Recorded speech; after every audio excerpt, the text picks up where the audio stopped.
Ganjaran lebih bermakna dengan Petronas Mesra Rewards. 40 ahli Mesra Rewards bertuah bakal menang voucher beli belah bernilai sehingga RM5,000 dan sebahagian daripada 35 juta mata ganjaran Mesra Rewards untuk direbut. Senang je, hanya isi minimum RM45 untuk kereta atau RM5 untuk motosikal dan masukkan nombor telefon anda di pam atau gunakan aplikasi Settle. Itu je. Gunalah kad kredit Petronas Visa untuk menikmati 3 kali peluang menang. Jangan lepaskan peluang anda untuk menangi ganjaran lebih bermakna hanya dengan menjadi ahli Mesra Rewards dan isi di Petronas.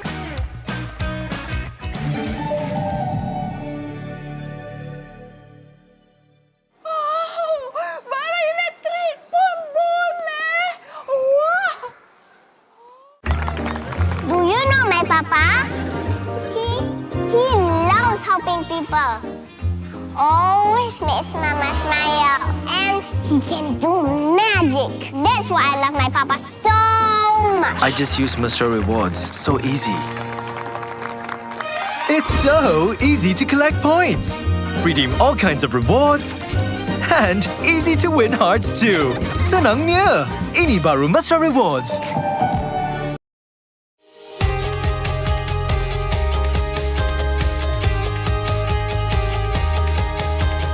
From the first pedal stroke to the final sprint, fueled by Bubbles O2, Malaysia's only naturally oxygenated mineral water. Rising beyond boundaries. Together we ride, together we conquer.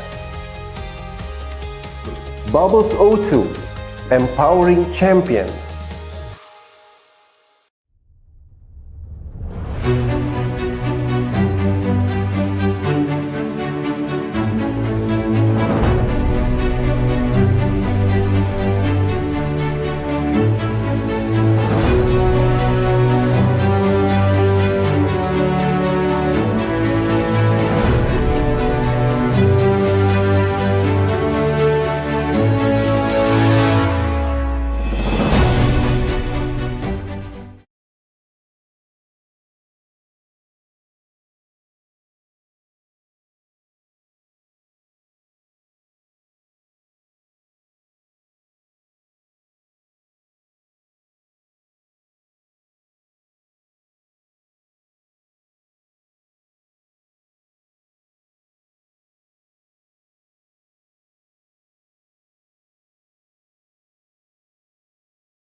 Ha? Buat apa tu? Wah. Yeah.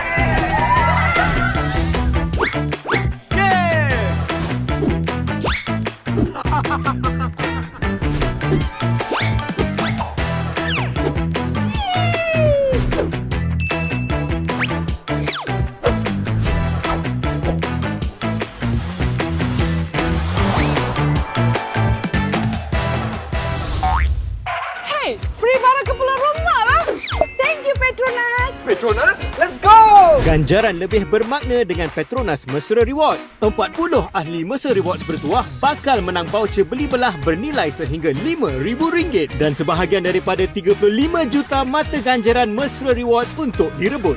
Senang je, hanya isi minimum RM45 untuk kereta atau RM5 untuk motosikal dan masukkan nombor telefon anda di PAM atau gunakan aplikasi Settle. Itu je. Gunalah kad kredit Petronas Visa untuk menikmati 3 kali peluang menang.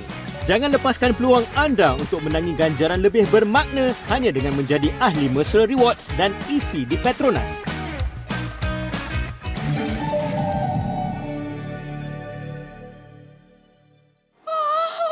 Barang elektrik pun boleh. Wah! Do you know my papa? He loves helping people.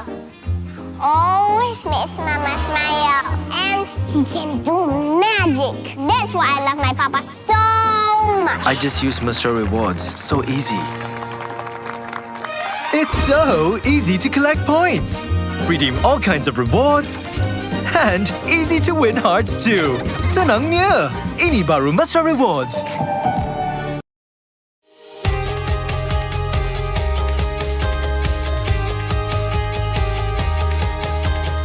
From the first pedal stroke to the final sprint, fueled by Bubbles O2, Malaysia's only naturally oxygenated mineral water. Rising beyond boundaries. Together we ride, together we conquer. Bubbles O2, empowering champions.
Hah? Buat apa tu? Wah.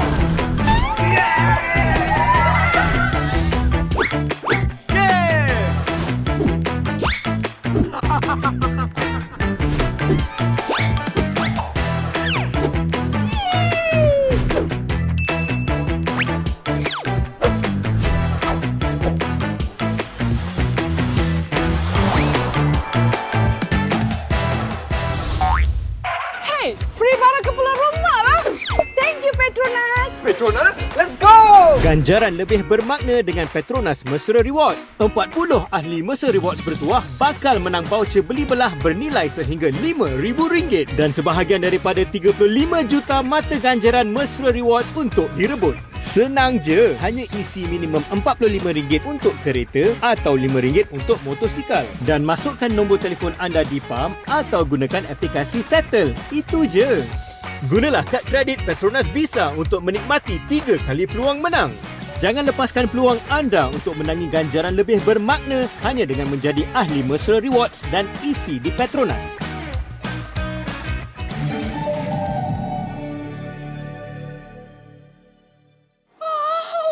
Barang elektrik pun boleh.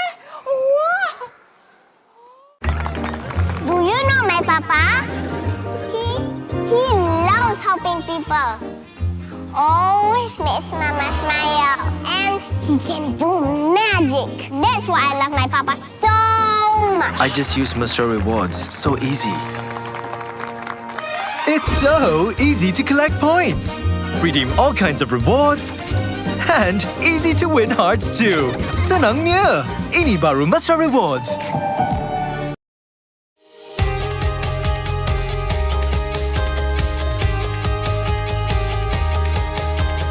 From the first pedal stroke to the final sprint, fueled by Bubbles O2, Malaysia's only naturally oxygenated mineral water. Rising beyond boundaries. Together we ride, together we conquer. Bubbles O2, empowering champions.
Hah? Buat apa tu? Wah.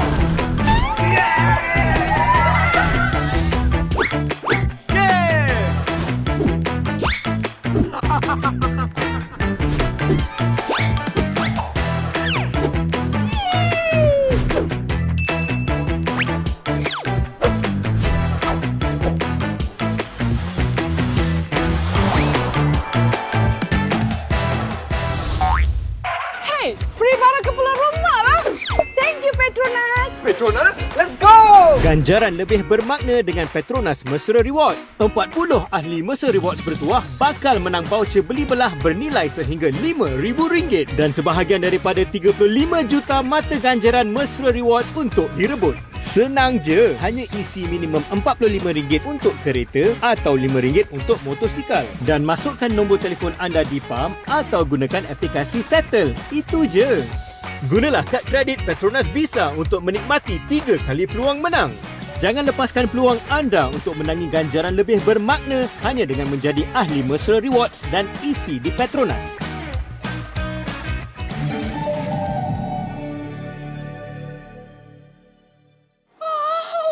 Barang elektrik pun boleh. Wah! Do you know my papa? He loves helping people. Always makes mama smile. And he can do magic. That's why I love my papa so much. I just use Mr. Rewards. So easy.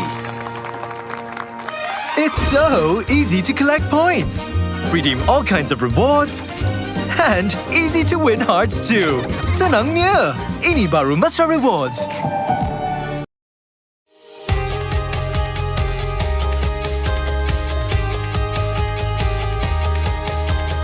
From the first pedal stroke to the final sprint, fueled by Bubbles O2, Malaysia's only naturally oxygenated mineral water.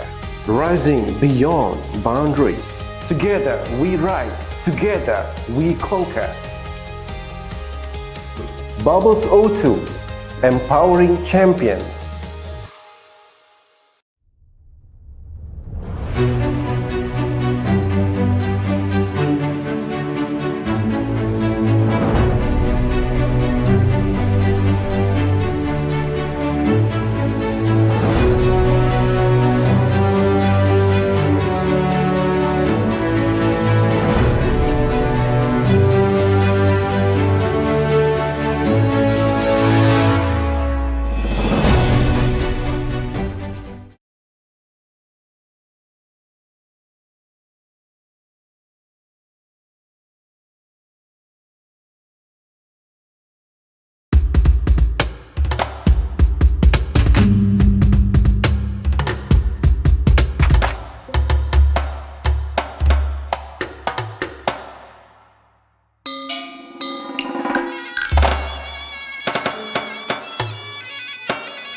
Hah?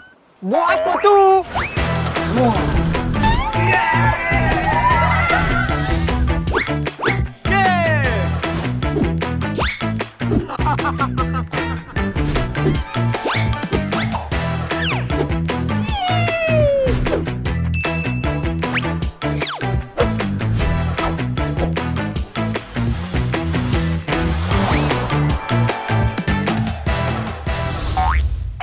Hey, free barang ke pulang rumah lah. Thank you, Petronas! Petronas, let's go! Ganjaran lebih bermakna dengan Petronas Mesra Rewards. 40 ahli Mesra Rewards bertuah bakal menang voucher beli belah bernilai sehingga RM5,000 dan sebahagian daripada 35 juta mata ganjaran Mesra Rewards untuk direbut. Senang je, hanya isi minimum RM45 untuk kereta atau RM5 untuk motosikal dan masukkan nombor telefon anda di PAM atau gunakan aplikasi Settle. Itu je. Gunalah kad kredit Petronas Visa untuk menikmati 3 kali peluang menang. Jangan lepaskan peluang anda untuk menangi ganjaran lebih bermakna hanya dengan menjadi ahli Mesra Rewards dan isi di Petronas.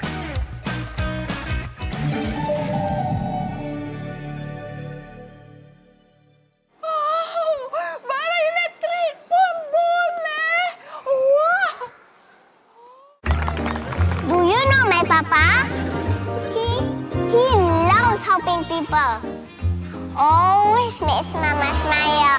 And he can do magic. That's why I love my papa so much. I just use Mr. Rewards. So easy. It's so easy to collect points. Redeem all kinds of rewards. And easy to win hearts too. Senangnya, ini baru Mesra Rewards.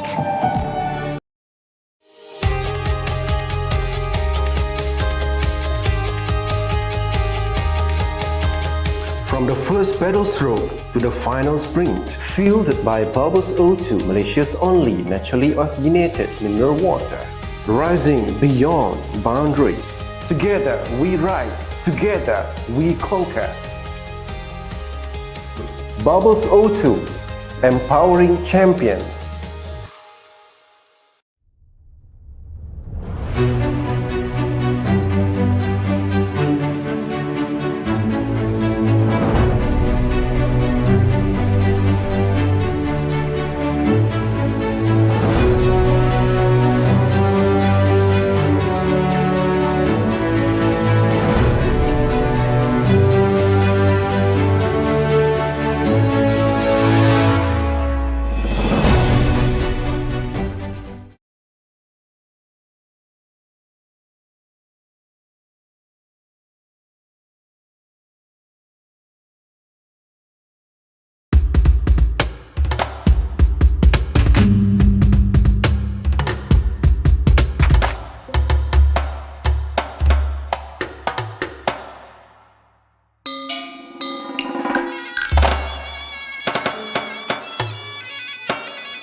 Renyai turun di Bandar Pekan Kuah di Pulau Legenda Pulau Langkawi untuk hari yang pertama bagi perlumbaan jelajah yang dinanti-nantikan seluruh peminat berbasikal dan juga peminat di seluruh dunia. Petronas Seletua di Langkawi, edisi yang ke-29. Dan hari ini adalah pekan hari penentuan dan hari yang paling penting bagi kesemua pelumba-pelumba. Assalamualaikum. Salam sejahtera dan apa khabar kepada anda semua. Selamat hari Minggu, selamat hari Ahad hari ini. Dan diharapkan anda pagi-pagi ini sudah pun berada di depan kaca televisyen ataupun menyaksikannya secara langsung di Facebook dan juga di YouTube MSN dan juga LTDL. Jadi saya Akbar Sari akan bersama dengan anda sepanjang hari ini, menemani anda untuk memberikan maklumat dan juga informasi sepanjang perlumbaan stage ataupun peringkat yang pertama PETRONAS Letua di Langkawi 2025 yang dibawakan kepada anda oleh Kementerian Belia dan Sukan KBS dan juga Majlis Sukan Negara MSN. Okey, baiklah. Saya sepanjang perlumbaan ini akan berlangsung akan ditemani oleh Olimpian kita 7 kali berkayuh dari Letua di Langkawi, iaitu adik Usaini Osman. Ceria pagi ni adik kerana hari yang paling ditunggu-tunggu hari ini, race day. Awak pernah melalui hari pertama sebegini. Jadi mungkin boleh kongsikan sebenarnya untuk hari yang pertama, setiap kali untuk pelumba-pelumba lah, setiap kali edisi Letua di Langkawi dilangsungkan. Baik bang, pagi ni kita pun sedia maklum, abang saya sendiri pun kita memang dari awal pagi lagi betul, bang betul. dekat studio ni. Jadi sudah pasti bang, antaranya pelumba-pelumba juga bang. Hari ni let's say kalau perlumbaan start pukul 8 pagi, saya pasti mereka semua di jam 5 pagi sudah bangun untuk breakfast, untuk ready untuk perlumbaan pagi ni. Ya betul, kerana Akbar pun sendiri tahu perlumbaan hari ni perlumbaan yang terdekat untuk edisi 29. Jarak paling pendek Ya betul. 96.7 kilo. Betul. And then dalam masa yang sama perlumbaan hari ni memang penentuan untuk hari pertama.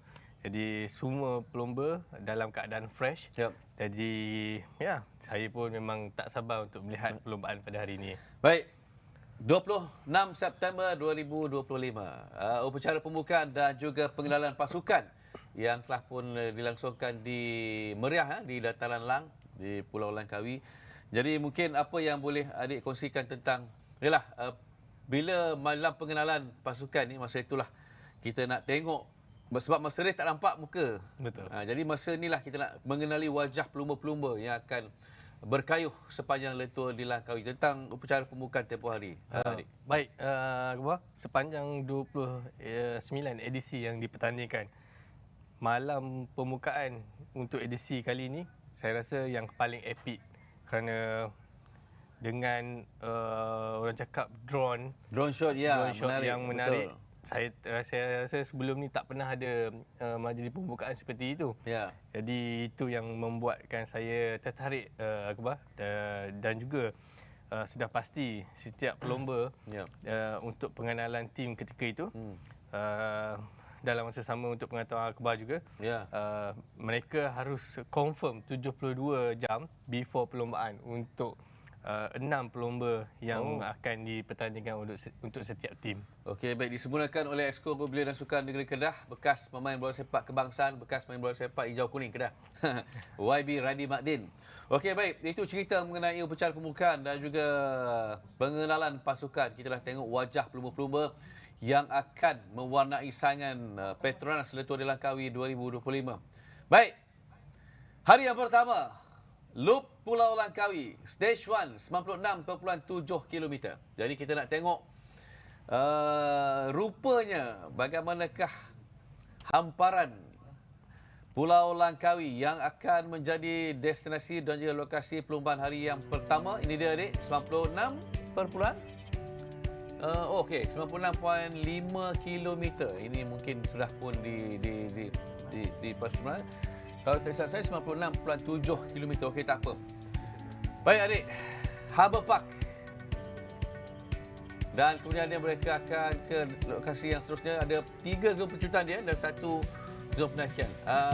Pandangan adik tentang hari yang pertama ni. Baik, kalau kita lihat perlumbaan pada pagi ini, 3 zon pencutan disajikan dan juga 1 kategori 4 di Bukit Malut pada kilometer 83.3. Jadi seharusnya saya rasa perlumbaan hari ini untuk first 3 pencutan yang disajikan sudah pasti bukan saja pelumba-pelumba Asia, malah kesemua pelumba akan cuba untuk mencuri time bonus ketika di zon pencutan. Kerana di situlah akan menentukan timing untuk setiap individu pelumba tersebut untuk keseluruhan untuk peringkat pertama hari ini. Okey, baik. Ada masa nanti kita sambung lagi cerita mengenai peringkat yang pertama. Bermula di Kuah dan berakhir di Kuah.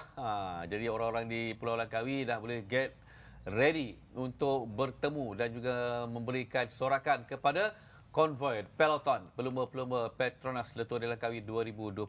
Rakan setugas Lily Hamzah berada di sana dan pagi tadi dia sempat merakamkan detik-detik permulaan untuk hari yang pertama suasana di Pekan Kuah di Pulau Legenda Pulau Langkawi. Terus saja kita ke sana bersama dengan Lily Hamzah.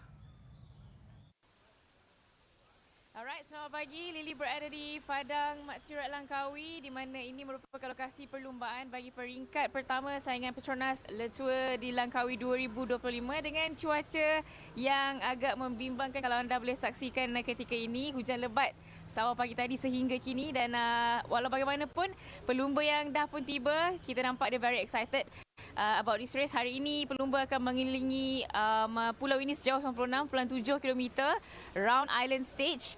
Walaupun masih awal pagi, kita sudah mula lihat orang mula berkumpul slowly dan pastinya lebih ramai lagi yang akan hadir menjelang perlumbaan yang akan bermula sebentar saja lagi. Okey, bagi peringkat pertama ini, pelumba akan melalui 3 zon pecutan yang menjadi rebutan pakar-pakar pecut. Selain itu, satu cabaran mendaki menanti mereka di Bukit Malut, antara cabaran besar buat pelumba dengan adanya selekoh tajam di lokasi tersebut. Jadi sudah tentu rentak perlumbaan akan jadi laju sejak awal perlumbaan dengan pasukan-pasukan cuba menguasai kedudukan di hadapan. Dan antara pasukan tempatan yang menjadi tumpuan adalah Malaysia Pro Cycling Team. Mereka mahu memberikan yang terbaik dengan target berada di kedudukan podium untuk hari ini. Dalam peringkat pertama, terutama sandaran diberikan kepada pelumba pecut Izzat Hilmi. Untuk rekod, dalam edisi lalu Izzat tidak mampu untuk menghabiskan perlumbaan ketika menuju ke Bentuk. Jadi tahun ini pastinya tahun untuk dia menebus kekecewaan itu. Dan peringkat pembukaan ini juga menjadi medan penting untuk semua pastikan pasukan menguji kekuatan. Selain memberi gambaran awal kepada peminat mengenai siapa yang benar-benar serius untuk memburu jersey-jersey utama. Dengan jarak yang tidak terlalu panjang, kita boleh jangkakan pelumba akan berikan kayuhan maksimum dari mula hingga ke garisan penamat. Dan segala perkembangan ataupun debaran peringkat pertama Petronas Le Tour di Langkawi ini anda boleh saksikan secara langsung di saluran Astro Arena 801-802 dan juga platform YouTube Majlis Sukan Negara dan juga LTDL. Jadi teruskan bersama kami, berikan sokongan anda dengan hashtag Beat the Heat, hashtag kita semua Timas. Baik, terima kasih Lily Hamzah dengan laporan di awal pagi. Saya kira sekitar jam 6.30 pagi tadi hujan turun. Malam tadi agak lebat, pagi tadi sudah semakin berkurang. Dengan sekarang ini saya diberitakan cuaca sudah semakin baik di Pekan Kuah. Adik Usaini, permulaan yang saya kira cuaca macam ni adik Usaini. Apakah walaupun dah berhenti dah hujan tapi masih lagi jalan basah, sejuk. Apakah ia mengganggu sedikit momentum pelumba-pelumba? Ya, sudah pasti perlumbaan wet race ni kebiasaannya ada sedikit orang cakap risiko kerana sudah pasti jalan yang licin dan juga kita pun tak tahu ada lopak-lopak air jika kesemua pelumba ataupun salah satu pelumba terlanggar ataupun termasuk di dalam lompok air itu kemungkinan menyebabkan satu aksiden kecil lah.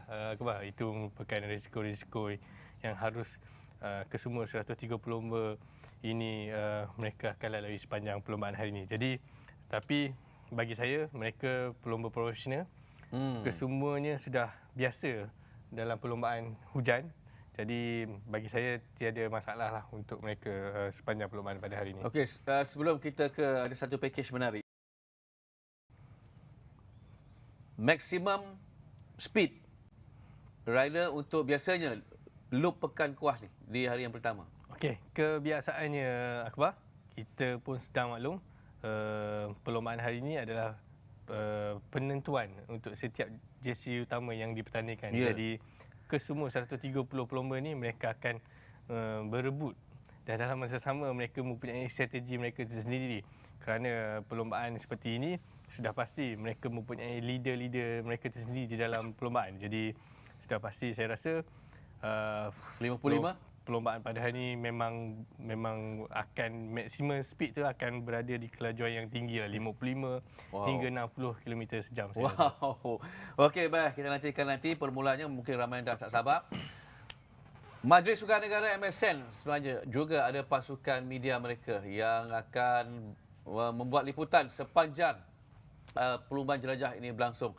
Jadi kami sempat untuk merakamkan tugas-tugas yang mereka lakukan semalam pada hari Sabtu di Pulau Langkawi. Saksikan. Pendakian curam, jalan berliku dan cuaca panas. Inilah cabaran sebenar yang ditempuh oleh pelumba profesional dan situasi ini turut dirasai oleh pelumba amatur menerusi domestik by LTDL, menjadikan pengalaman ini bukan sekadar kayuhan biasa dan lebih manis. Ia turut dirasai oleh delegasi ASEAN yang menyertai kumpulan konvoi sempena PETRONAS LTDL 2025. Perlumbaan amatur domestik by LTDL tahun ini lebih istimewa apabila turut disertai oleh delegasi ASEAN yang dijemput menyertai konvoi ASEAN bersama kumpulan cavalcade. Mereka bukan sekadar hadir sebagai penonton, sebaliknya turun berkayuh melalui laluan sebenar LTDL yang lazimnya hanya ditempuhi pelumba profesional dunia. Bagi peserta ASEAN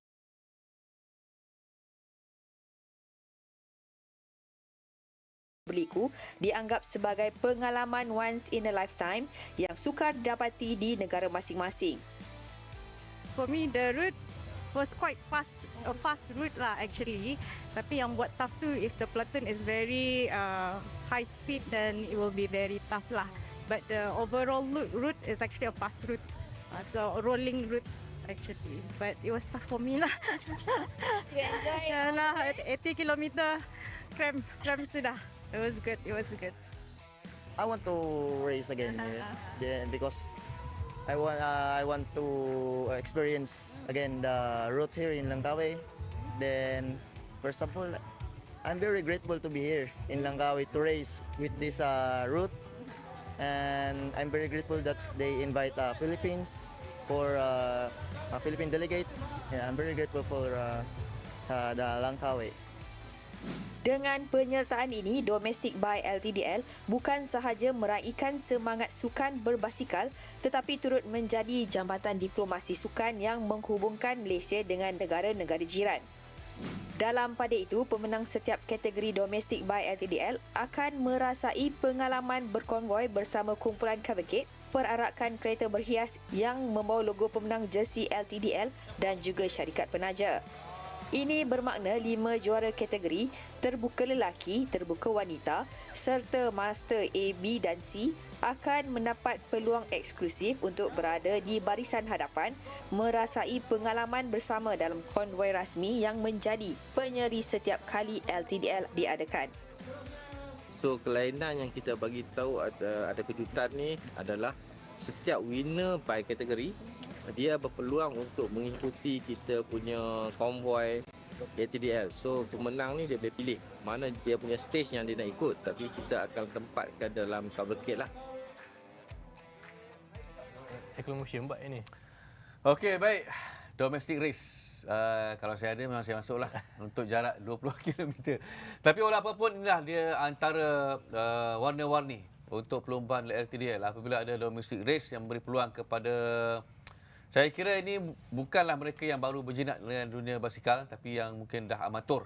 Jadi kerana untuk race domestik ni mereka akan melalui 96.7 km untuk merasai sendiri apakah laluan dan cabaran yang akan dihadapi oleh pelumba-pelumba dalam perlumbaan sebenar LTDL. Okey, baik. Itu cerita mengenai domestic race. Jersey yang menjadi rebutan seperti yang disebutkan oleh Adik tadi. Kita nak bincangkan mengenai Raja Pecut ataupun untuk mencari pemenang pemilik jersey orange KBS Raja Pecut. Matteo Maluselli antara pilihan utama. Adik Usaini, apakah dia akan sekali lagi menjadi pemilik untuk gelaran Raja Pecut LTDL? Ya, sudah pasti Akbar. Matteo Malajuli bukan asing lagi kerana pada edisi yang lepas dia memenangi 3 peringkat Akbar. Jadi dengan keadaan performan yang baik yang beliau sendiri katakan di hari press conference malam Akbar, dia menyatakan dia ingin cuba memenangi seberapa banyak peringkat di edisi kali ini, dalam masa sama cuba untuk mengekalkan jersey oren untuk jersey Raja Pecut. Jadi okey, baik, nampak keyakinan itu sangat tinggi dia apabila adik mengatakan bahawa dia peluangnya sangat cerah untuk memenangi jersey Raja Pecut, jersey oren KBS sekali lagi. Atas faktor apa mungkin selain daripada apa yang disebutkan oleh adik tadi? Baik, sudah pasti saya rasa untuk beliau memang dia sudah biasa dalam perlombaan pada edisi kali ini Akbar, dengan keadaan jalan dan juga kita boleh lihat tahun ini kebanyakan perlombaan habis dalam keadaan landai, jadi menjadi kelebihan untuk Matteo Malajuli. Tapi harus diingat juga Akbar, Alexander Christoph, Arvid Decline juga dan juga pelumba tempatan kita Harif Saleh dan juga Wan Abdul Rahman sudah pasti akan memberi saingan kepada Matteo Malajuli. Matteo Malajuli berusia 31 tahun, berasal daripada Itali, akan dicabar oleh Arvid Decline, antara pelumba-pelumba yang Decline dah sebut dah masa malam pengenalan pasukan bahawa dia datang untuk menangi jersey Raja Pecut. Itu sangat menarik. Baik, pelumba tempatan yang sangat sinonim dengan kita dalam perlumbaan jelajah. Siapa lagi kalau bukan Harif Saleh. Wow. Baik, antara pelumba yang paling banyak pengalaman, berapa belas kali? 14? 15 kali. 15 kali berkayuh di LTDL dan pernah memenangi banyak kejuaraan di peringkat Asia, di peringkat Sukan C dan sebagainya. Saya tak tahu apakah ini penampilan terakhir, kerana itulah sering disebut. Okey, baik. Harif Saleh. Okey, Harif Saleh 15 kali LTDL, 3 kali memenangi peringkat sepanjang edisi yang dipertandingkan untuk PETRONAS di Langkawi. Kali ini misi beliau seperti biasa Akbar, cuba memenangi peringkat. Dalam masa sama dia juga menyatakan dia ingin cuba untuk membawa Wan Abdul Rahman atau dikenali sebagai Acik untuk berada di dalam posisi yang terbaik sebelum membuat last pecutan untuk di setiap peringkat. Jadi Akbar sendiri tahu perlombaan hari ini sudah pasti jika tiada pemecahan, kemungkinan besar akan berlakunya bang sprint. Di situlah Wan Abdul Rahman ataupun Harif Saleh dan juga kesemua raja-raja pecut akan cuba untuk memberi pecutan terakhir untuk hari ini. Okey, baik. Harif Saleh menyambut ulang tahun kelahiran ke-37-nya pada 15 September yang lalu. Okey, baik. Jadi apakah Harif Saleh? Okey, nak cakap mungkin awal lagi, tapi kalau dah menang 3 stage sebelum ni, kali ini apakah dia dapat mengekalkan prestasi itu atau lebih lagi? Sudah pasti Iqbal. Kalau lihat di dalam persiapan beliau sebelum perlombaan PETRONAS Langkawi pada edisi kali ini, beliau saya lihat sebelum ni mempunyai pendedahan perlombaan yang terbaik. Antaranya beliau menghabiskan perlombaan di China dan juga sebelum ini ada few perlombaan di Turki. Jadi saya rasa untuk Wan Abdul Rahman dan juga Harif Saleh, saya pasti perlombaan kali ini untuk persediaan saya rasa tidak ada masalah untuk beliau sepanjang perlombaan hari ini. Okey, kita nantikan kelibat Harif Saleh di peringkat yang pertama ni. Kita dah boleh tahulah, kita dah boleh tengok sebab kita tahu dia seorang pelumba yang sangat agresif sehingga ada insiden yang berlaku pada edisi 2024 di mana dia terjatuh ketika menghampiri finishing di salah satu peringkat perlombaan bagi tahun lalu. Okey, baik, seterusnya.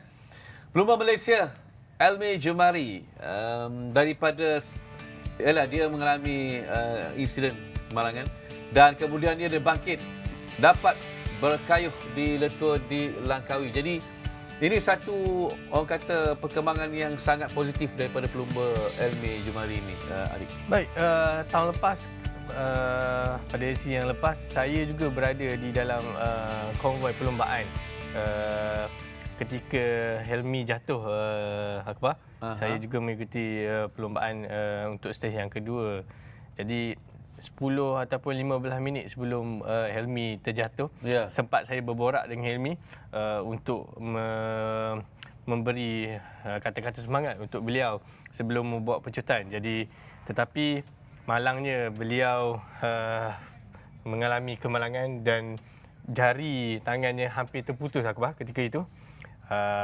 Tapi dia memang very strong mental, very good rider. Dia kembali untuk training dan sudah pasti kali ini dia akan cuba mengguna peluang yang diberi kepada beliau untuk cuba memberi good result untuk edisi kali ini.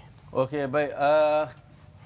Dikatakan ini adalah merupakan kelahiran semula Elmi Jumari selepas apa yang berlaku sebelum ini. Dan kita harapkan agar penampilannya bersama dengan skuad berbasikal Malaysia di PETRONAS LTDL 2025 ini akan beri impak yang lebih hebat berbanding dengan edisi yang terdahulu. Okey, kita masih lagi membincangkan tentang pelumba-pelumba tempatan. Antaranya, tadi kita cerita pasal Elmi Jumari, kita dah cerita mengenai Harif Saleh dan seorang lagi pelumba daripada pasukan TSG iaitu Nur Aiman Rosli. Antara pelumba yang dicanang sebagai calon untuk menakluki jersey putih lah untuk terbaik Asia. Jadi kita nak dengarkan dulu pandangan dan komen daripada Nur Aiman dan kemudian kita akan bincangkan mengenai prospek untuk dia memenangi jersey putih.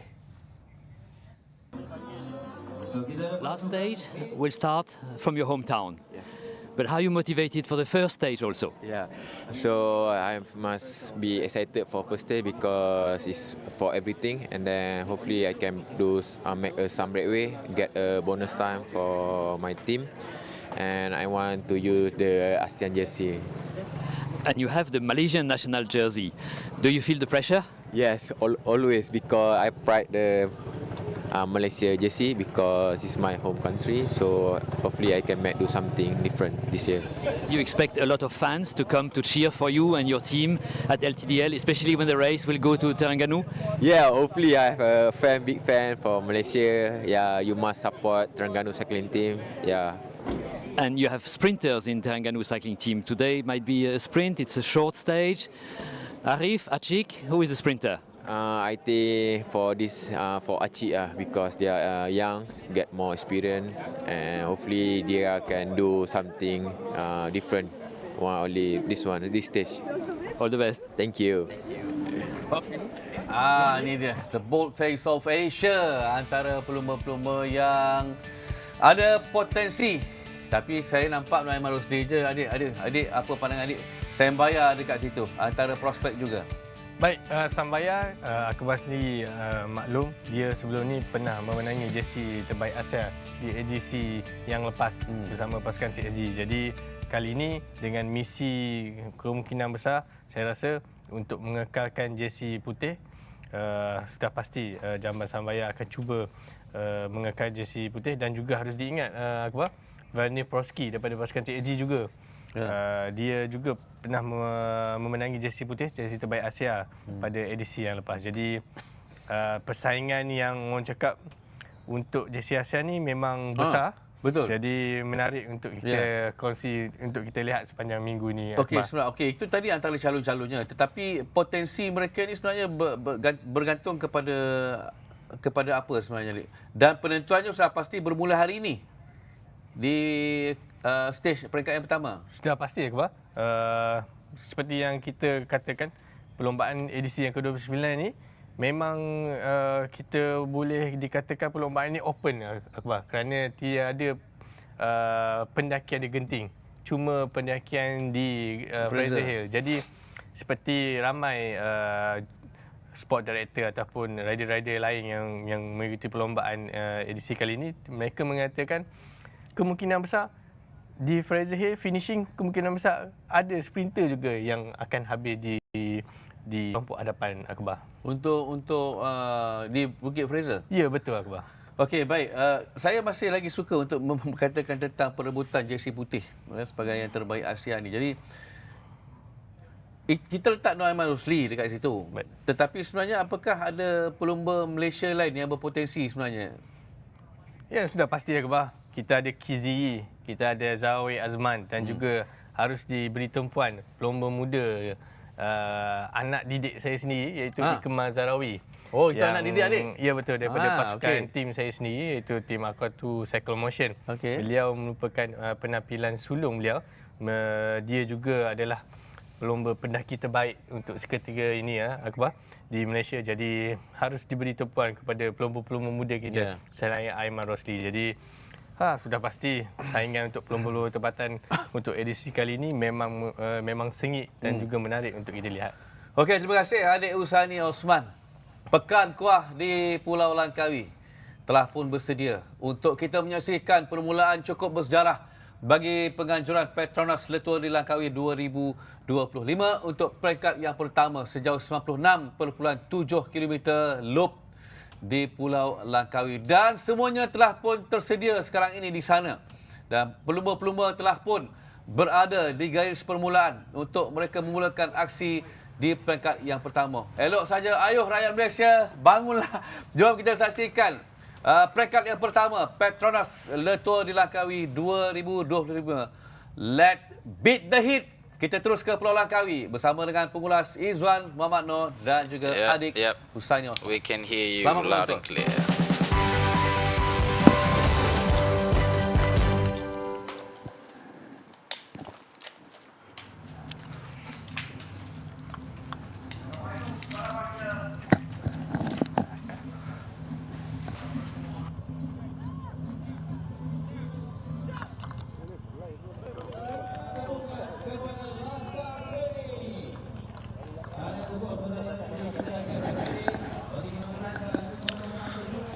All right, good morning, selamat pagi, and selamat datang. So, Danny, I'm going to get you to do that for the next 7 stages. Good morning, everyone. All right, so welcome again. So, this is the 29th edition of PETRONAS Letua di Langkawi, and again in 2025. We will start this prestigious race, a 2-point pro prestigious race in the island of Langkawi, Danny. Yeah, it's nice to be back in Langkawi, and again, that's the traditional start of the Tour de Langkawi. It's amazing, 29 years since its inauguration, so it is really nice to be back in the island, and it looked like they had a shower in the morning, but the rider able to start without the rain, so that's really nice, but the road seems to be a little bit wet.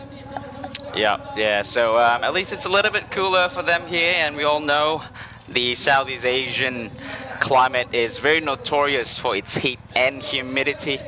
Looks like they will be starting in a slightly cooler temperature this morning.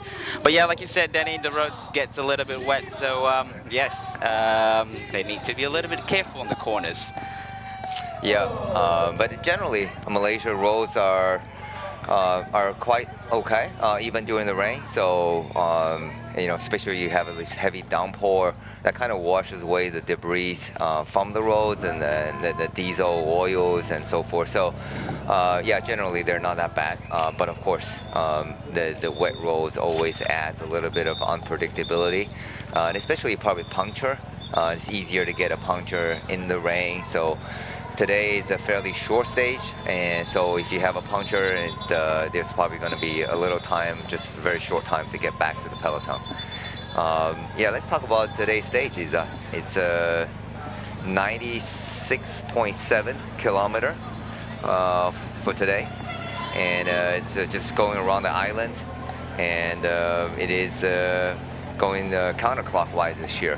So starts off fairly flat, and it will have 3 intermediate sprints along the way, and finishing with a Cat 4 climb, and then there's this 13 kilometer to the finish after the climb, KOM. Yeah, so Danny, so today definitely, so we're looking at, I think in total about 1,130 kilometer as a total, and yesterday we were starting in the Langkawi, island of Langkawi, and yesterday the they had the amateur version of it called the Domestique, a little bit like the Tour de France L'Etape, which actually go and the riders actually race on the same course.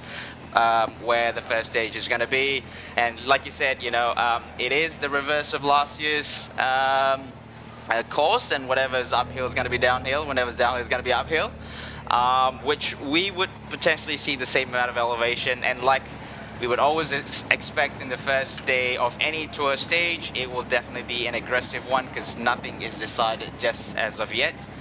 So we're going to expect some attacks going on quite early in the race, undecided who's gonna play their cards, and obviously towards the end we are going to expect on the first stage, looking at the course, a bunch sprint. Yeah, should be a bunch sprint. Here's we're getting an aerial view of today's course. So we start off counterclockwise, fairly flat. There's a couple of small lumps along the way, but going around the beaches and going through very scenic part of the Langkawi Island, and then there's your first sprint 1 at kilometer 32.1 kilometer, and second sprint in Bias, 58 kilometer, and then third sprint not far after, about 10 kilometers after, at Padang Matsirat, not far from the airport actually. Around the coastal into the COM Category 4 climb, Bukit Malut at 83.3 kilometer before they're heading back to the main town of Kuah, where we will be expecting a bunch sprint, and that's the elevation profile. Quite lumpy, nothing too serious to be honest. Yeah, it should be a bunch sprint finish. However, with the element of the wet roads, and also this year, when we talk about later stages, there is no Genting Highland. So there's only the major climb is going to be Fraser Hill, which is compared to Genting is a much easier climb. So what a lot of team may be thinking, the difference of separating the GC, the winners and the second place in the podium, so it will be probably by just a few seconds. So that may prompt other teams from attacking and trying to get the bonus to second. So I think you're gonna see a pretty aggressive racing from the start, and also there is a category 4 climbing near the end. So whoever takes the KOM points at that category 4 will be able to wear the KOM jersey for at least 2 days. Oh yeah, right, so true. we've seen that last year with Tyler Tompkinson. It's Capital, right? So he take the KOM jerseys, and after he lost it, he just I think DNF or DNS the race. Maybe he was sick or something. But at least you get the honor to wear the KOM jersey, get on the podium for a couple of days. So that we've seen that very typical type of style racing, even in major race like Tour de France, and the rider who may not have a chance to go for the GC, they might as well go for the minor, let's say the minor podium, which is the KOM jersey or the points jersey. But obviously this year we have a lot of sprint stages, so we can talk about I think the most exciting part of the competition will be fight for the points classification, and that's the PETRONAS. No, that's not the PETRONAS. The KBS orange jersey. Sorry about that. Typically, it's always in the past has been the PETRONAS green jersey, but now the leader jersey is the PETRONAS green jersey, and the points jersey is the KBS orange jersey. So we would not be saying jersey kuning. Right. So you got that one right. I'm learning. Right. So. So I think a lot of the viewers at home were wondering how the Tour of Langkawi is different to something like Tour de France, which is probably more well known. More well known in the cycling world. It's the biggest race in the world. Obviously, people know Tour de France. But how is Tour of Langkawi differs, Denny, compared to Tour of Langkawi? Compared to Tour de France. Well, Tour de France is the grandfather of all bike racing, right? So one way to put it. that's where everybody's. I think that's where the best riders in the world, best team in the world, participate, and that's what they target. And obviously teams like UAE, you have the World Tour teams like UAE, and then Jumbo Visma, and those are the Visma Lisa bike. So those are the major teams and targeting those races. So, but however, Tour de Langkawi is one of the major races in Asia circuit. So in the world of bike racing, you have the World Tour races, which consisted obviously the Grand Tours, the 3 Grand Tour, the Giro, the Vuelta, and the Tour. And then you have a lot of other World Tour races that going around throughout the world.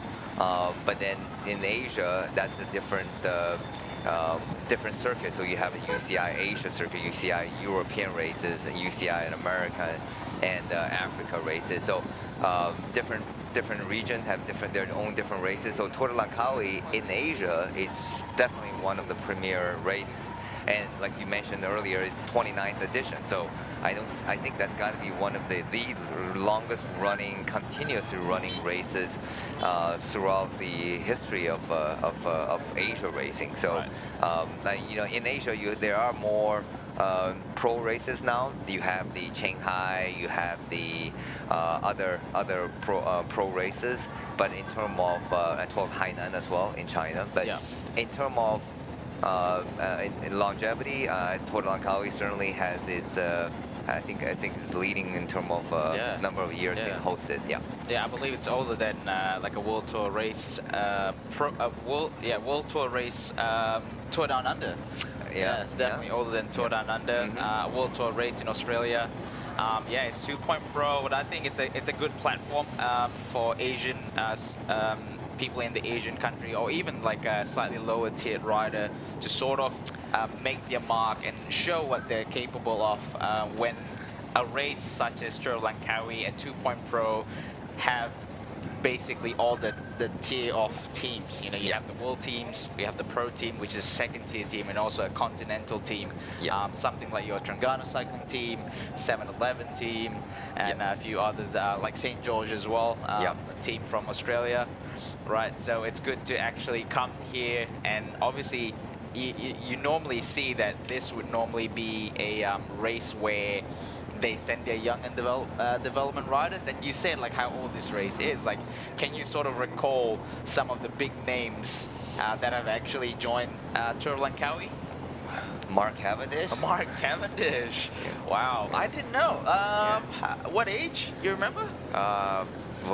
It's probably around 23, 20. He was with the national team under the British national team. The Great Britain, Yep, and he came over. Marcel Kittel. Was with the I think Sunweb or Shimano Sunweb team. I think Michael Matthews was here. Michael Matthews, absolutely. So that's Michael Matthews before he turns pro. And he was actually racing that year. Racing with our very own Malaysian famous rider, legend Anwar Manan. And here we're just getting a race start. Just sorry for interruption. All right, so that's 0 kilometer, and like we've talked about earlier, Danny, straight from the gun, we see a rider from Terengganu cycling team straight away from the 0 kilometer mark attacking the bunch. So I got a few riders actually joining him. Behind him is a rider from St. George cycling team. And we are yet to see another visual who the other 4 riders joining that PSG rider. Looks like Adnan. So there's a couple couple blue jerseys, and it's a 6 rider on the front with a 7 rider now with a very small gap. So the Peloton is extremely active, reacting immediately. As expected. It is especially first day, first few kilometers of the race. Everybody are fresh, ready to go. And however, wet roads certainly adds a little bit of unpredictability. So, but look like the whole group is back together again. Looks like another rider from Isan sort of counter-attack the bunch again and sort of initiated another breakaway attempt. And like you said, Danny, everyone is chasing at the moment. It's going to be super fast and super aggressive. No one can sit in at the moment. It's with your first intermediate sprint at kilometer 32. So a lot of teams, a lot of riders thinking, okay, if they can get there, if the sprinters are still in the peloton, in the first group, then they will fight for the bonus second. But again, counter-attack happening. You see, I think we see 4 rider just got off the road again. And this led by Ayman Rosley of Terengganu cycling team. And I think it's the Ziki from the national team, who also was riding for Terengganu cycling team, but he actually currently is in the national team. He actually was taken out of the team, so he enabled him to do some racing in Spain. He did some races, 6 or 8 races in Spain under the Caja Rural development, under 23 development team. So that was a really good opportunity for him, and he come back and obviously very motivated and trying to get in the break. Right now, 3 riders. There's a bit of daylight in between the peloton. Oh yeah. But we're seeing like the peloton looks like they're still chasing. You can see on the right side of the screen, people are attempting to bridge across. We all know Ayman Rosli, Kizi Yi, and this rider from Kurt Farmer. We are yet to get a visual of what number jersey and who that particular rider is. We know Ayman Rosli. Ayman Rosli is a guy that does not liking riding in a big bunch. He rides to like go hard solo. Yeah, he is the national champion, road champion, double champion. He's also a time trial champion. Oh, so wow. he's wearing both the national champion jersey for Malaysia on both the road and the time trial. Also technically both won in time trial, because like he won in a solo breakaway in the road race and also won the time trial. He is absolutely a strong rider, absolutely. Yeah, it's good. Like he's been, I've heard that Terengganu cycling team have a good shot at racing in Europe this year. Yeah. So that's a little bit different compared to previous years, I suppose. Yeah, the team spent about a month, about 3 weeks to a month, 3 weeks in Europe and Spain. And that was a good opportunity. They did 3 races, 1.1 races, and they were actually rubbing shoulder with UAE, and so that was a really good opportunity for especially for the young rider to learn from that, and also a rider like Stefan de Bon for the Terengganu cycling. Unfortunately, Stefan supposed to be in this race, and he injured. He had a crash, dislocated shoulder. So shout out to him. I'm sure he's watching right now. But shout out to him for speedy recovery. I think he's going to do the next race in Kyushu in Japan. Yeah, I mean, like Stefan de Bon last year was with EF Education. Obviously, rode super aggressive. Nearly got himself a stage win. Yep. But yeah, he must be in FOMO mode at the moment. Yeah. Here it goes. Look like Terengganu cycling team again. This is a tag look like from Vadim. Yep, Vadim Kronsky, a Kazakhstan rider. Used to ride for Astana, Kazakhstan last year. Last year. Yeah, he rode a few years with Astana team. Now it's called XDS Astana. But he also was a podium finisher in Tour de Langkawi, a GC, and also the winner of the Asian classification just 2 years ago. Yeah. And obviously he's on a mission this year as well to reclaim his best Asian classification jersey this year. And like you mentioned, Denny, the race is pretty much still very, very aggressive. No breakaways have gone. Still pretty early in the race. We've only just gone 3 kilometers, strung out. You can see on the screen, Denny, the whole bunch is strung out. The guys are probably averaging at 45, 48k an hour right now, and this pace is probably going to be ongoing until the first intermediate sprint. And I see on the profile map there's a little bit of hill after the first intermediate sprint, so that's probably going to be launching another attack to break away, but I think the group will probably stay all together until the first intermediate sprint, because everyone are super active. No one in the peloton is letting anyone, although we have one rider that's opening up a bit of gap right now, solo, and that looks like from Chengdu. Yeah, Chengdu cycling team from China. Chengdu DYC cycling team. DYC cycling team, yep. And it's a few riders, so let's see.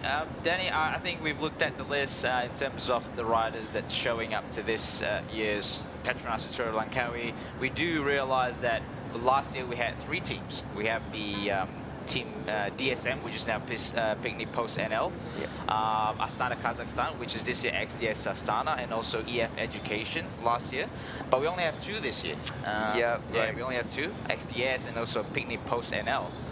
But we do have quite a little bit more pro team joining this year. A lot of pro teams, so we can go through the list of pro teams. Uno X Mobility from Norway. Yeah. And then I think there's an interesting fact that our friend Jean-Francois Kinney, JFQ we call him, he's probably on site now. He says that yes, we have less amount of world team or world tour team previously known, but last year we only had 3 Tour de France teams, which is the 3 world teams. But this year, despite we have less amount of world team, we have 5 teams that actually have competed in the Tour de France. Yes, we have the XDS Astana and also Picnic Post NL, but we also have the Uno X, a pro team that competed in 3 teams that have actually competed in the recent years Tour de France. We have the Uno X Mobility, Tudor Pro Cycling, and also Total Energies. Yep. Yeah. And then also teams participate in the Velda, right? Confama. Yep. Bogos. Confama didn't.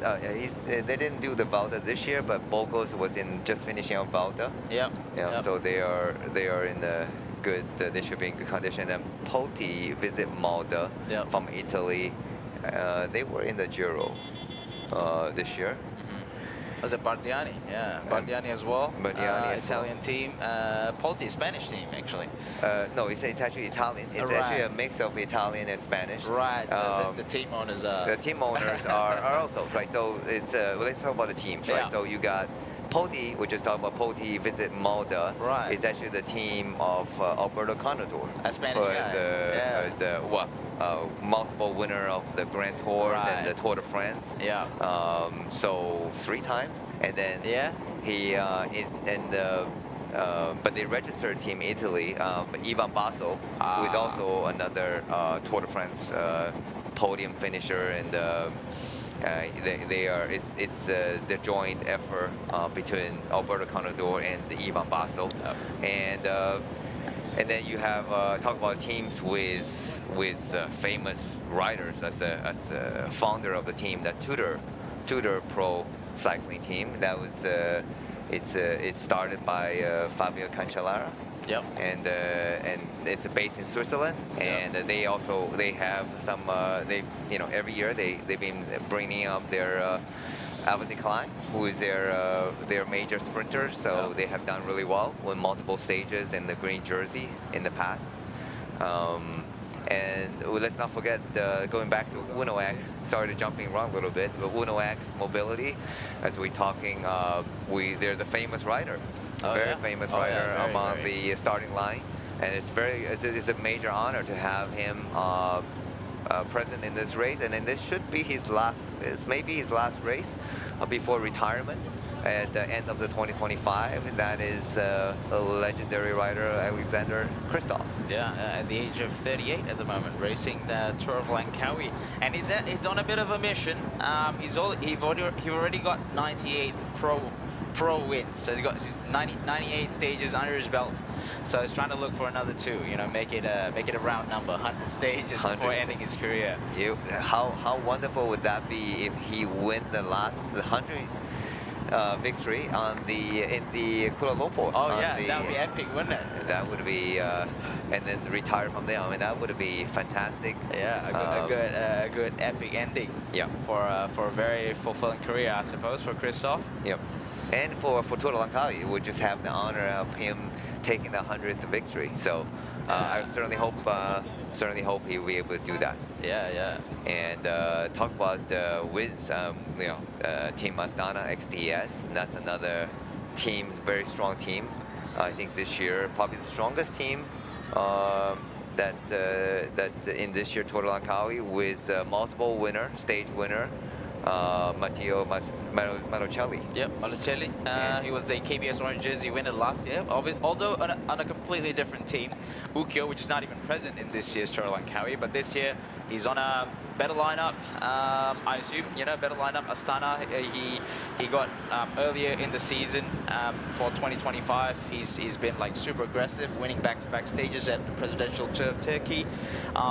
Yeah, it will be interesting to see how he would perform, and obviously, being the previous owner of the orange jersey, the pressure is on him, and obviously he himself would want to retain that title of the KBS orange jersey, and obviously with these other riders from other teams. For example, we were talking about Uno X Mobility earlier. We have Ellen Blikla, who was also a former in 2022, holding the orange jersey. And then we have Arthur Decline, you mentioned earlier. He was last 2 years holder of KBS orange jersey. So yeah, there's a few competitors for the sprint classification this year. Yep, absolutely. And talk about teams that has a famous rider starting the team. Well, that's no other than XDX Astana, who founded the team. Was started by Alexander Vinokurov, who was the podium finisher of Tour de France. And guess what? Both of his sons and are racing. Talk about the generation, right? Past. That's right. The year past. So he has a twin son, Alexander Vinokurov, same as his father's name, and Nicholas Vinokurov, and two sons, and both racing for Team XDS Astana. And Nicholas is just finished the Velda, and then should be in pretty good form. So he would be a major contender, not only for the Asian classification, but I think he's coming in targeting the Petronas green jersey, the overall leader. So let's see. Peloton is still very active. Very, very active. As we were talking about the whole team lineup, I mean, we're going to keep continuing the lineup of teams that we have here. We've only got a few. But yeah, like you said, Denny, the Peloton is still not sitting up. It's still pretty active. Attacking is still going. I've only done 10K of the race. But it looks like it's, I mean, if we're trying to look at the lens of a weekend warrior like me and you, and like probably most of the viewers, that's a hard 10 kilometer. That's a hard 10 kilometer. Absolutely. So a lot of the bike races, people who watches bike races, and they probably, a lot of the races broadcast on TV probably showing like the last 100K. But actually, a lot of the action happened in the first 1 hour.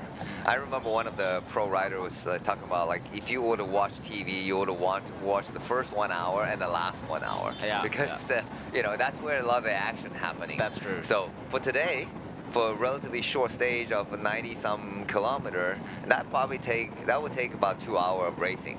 So that's why today is going to be action from the gun to the finish. And we see that now we're looking at the back of the Peloton, but at the front, again, four riders, look like four riders opening up a gap, quite significant gap. I don't see the Peloton right now. And that is, that's the Malaysian national team. And and number 215, Malaysian national team. Then you have 7-Eleven, a rider from 7-Eleven as well, and then St. George, and then Ayman Rosley of the TSG Trengganu cycling team. Well done. And look like Peloton seems like sitting up a bit, and the gap is growing rapidly. We haven't got a time check, but it look like it's at least 10-15 seconds. Then the Peloton is out of sight from the roads, from the video. And whenever the rider is, the Peloton doesn't see the breakaway rider, and the Peloton sort of slows down a little bit more, and gives the opportunity for the breakaway rider to even open up a bigger gap. All right, so we've got 4 riders in the breakaway, and now in front pulling the group is Ayman Rosli, the current national champion for Malaysia, riding for Trengganu cycling team. And then we have just behind him, I believe, was Yusri Sha'ari, Malaysia national cycling team. He was here last year as well in the 2024 edition. And then we have Mate Drinovic from 7-Eleven Click, a Philippine-based team. And also, last but not least, Mitchell Fitzsimmons from New Zealand, from St. George cycling team. Yeah, the quartet working very well together. So they're almost riding like a team time trial, and they're just rotating. You see everyone just riding for about 30 seconds or so. Then they pull off and they rotate. And for the viewers who are watching right now, this is probably the best way to keep the small group going, and everybody sharing the workload, and rotating nicely. And we have Ayman Rosley, time trial champion from Malaysia, in the break, and for sure, you know the average speed is gonna be fast. Yeah. And the four rider are rotating through very well together. So I think they should be going, and opening up a gap. I think we don't have the time check. We hope we get a time check soon on this, so we know how far ahead they are. Yeah, so they're rotating very well together. I think the key is, well, we were just talking about not chasing, so... Is that Ken Farmer? Yeah, that's Ken Farmer in front, followed by a rider from XDS Astana, or Uno X just behind him. It looks like they are still chasing, although we've seen some visuals that they've got some gap, 20 seconds there. We have visual on the screen now, 20 seconds gap, but looks like the Peloton is still chasing this breakaway rider down. But judging from the way it looks like, they potentially could increase the gap, because the way they do the rotation, keep a constant pressure on the pedals, rotate nice and smoothly, sort of like an even time gap between one guy to another, one cyclist to another. We'll see what happens, but as of now, the Peloton is still chasing them down. Yeah, sometimes, a lot of times, at the early part of the race, whenever there's a breakaway gone, there's a little bit of a hesitation between the major teams. Everybody is sort of playing a little bit of poker game and trying to see who is going to commit their riders to get to the front of the peloton to start working. So this is how you tell if a team coming here has an ambition. So as you can see, Ken Farmer is probably targeting the overall classification, so they don't want the gap to go up too high.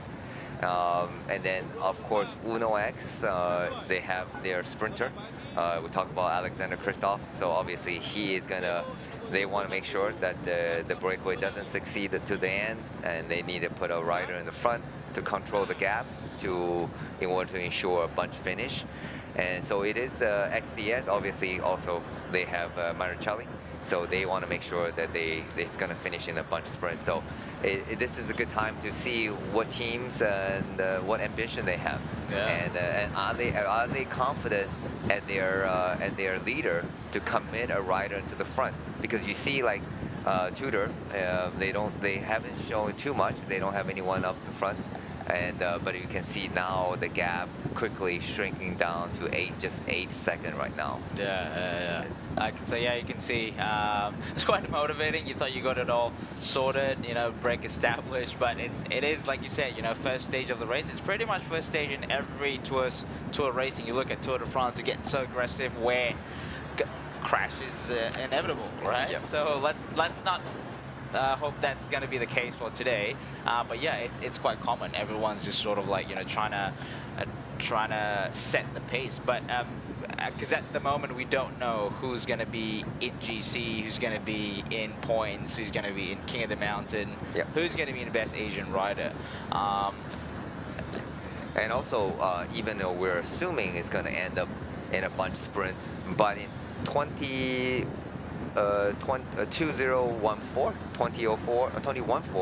Tour de Langkawi stage, also in Langkawi Island, with a similar route and a breakaway of I believe 5 riders actually succeeded to the end. So so it's not always given that a flat stage will end up in a bunch sprint, because it had happened in the past that the the breakaways does succeed because everyone is sort of looking around, waiting for another team to come in. But we see Confama, team from Spain, that is on aggression again. So they obviously they weren't present in the breakaway and they weren't happy about 4-rider going up the stage. So they decided to pull it back and launch a counterattack. But now they pull off, and again, Terengganu cycling team is back on the front and trying to go away. And there you go, Adnan from Terengganu cycling team being super aggressive. So TSG being in there, they're the leading team in Malaysia, one of the best team and actually one of the best continental team in the world. And they were 2024, and they were the best continental team in the world and in Asia as well. So they are super aggressive in their home race, and so they want to be in the breakaway. And now it's Unibet. Yeah, the Rockets. Yeah, they call them the Rockets. We have not talked so much about them. This is a team from France. That they are, I think, this is a first-time participation in the Tour de Langkawi. That's right. Yeah, I think it's for me, it's one of the most exciting teams for me to see because they have very good presence in social media, very good presence on Instagram and YouTube, and they have some pretty nice vlog. I mean, it's more, I guess, a more how do I say, futuristic way of. Making it more appealing for the sponsors, making the sports more, I guess, closer to the general cyclists out there, to the viewers. You know, they have a lot of behind the scenes. They have a lot of fun stuff going on, showing day-to-day stuff. So it kind of you look at it and kind of have, like, you know, how do I say? You feel connected to the team almost. Yeah, it's been good following them on social. So I guess one of the most decorated team, you know, very nice, good-looking bikes, good-looking kit, very nice social media. Be good to see what's going to come up on the social for Tour Langkawi. yeah. So so if you have Unibet is a pro team, so they are a second division team. They obviously participate in a lot of bigger races, but however, if your team doesn't have a huge budget, so you can't hire the top riders. So a lot of time, so they obviously have a very creative and innovative way of getting their team known. It's by, obviously one way is by going into the front, go on attack, and we can trying to see the name of this rider. But that's one way to promote the team, promote yourself, and promote the sponsors is by great social media, which is, we know everybody nowadays are watching social media. And that is one very effective way. If you don't have the big-time riders like Pokachas or, you know, Vinokurov,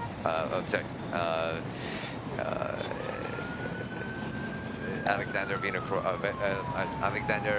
Kristoff. So if you don't have the big riders, so obviously you can focus on other part of the social media to get the brand and get the sponsor out there. Yeah. So that the rider just now is Adrien Mayer, a French cyclist riding for the Unibet Tietema Rockets, or more famously known as the Rockets. Yeah. So riding on Cannondale Super 6 Evo Vision wheels, Vision Metron. Looks like 60mm wheels here. It looks like a pretty flashy paint job, matching the team kit. So That's right. It is pretty neat. Yeah. So that's Andre, rider number 62. Let's see. Best. Is it 62 or 61? Yeah. Okay. Yeah, 61. Sorry, a bit of confusion there. So rider 61, right? Adrien Mayer. So I was just looking back.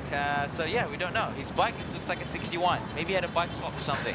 But the jersey is 62. All right. So we got to interview him. Who are you actually?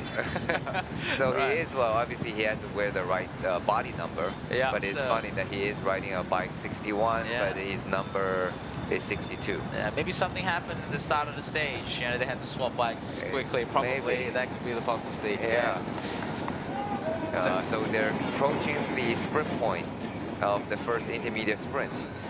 We're 70, so 75K to the finish. and so it's still quite a bit away. It's we're still looking at a 20. The race covered 20 kilometer.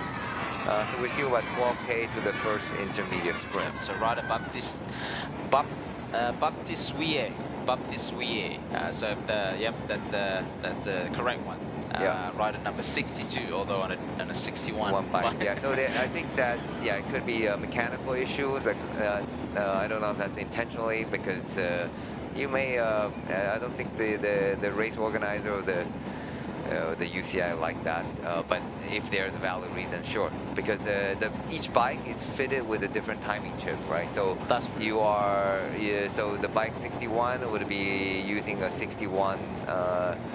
Timing chip. So if you go to cross the line first, and then the result would show a different rider, so that would have caused some problem with it.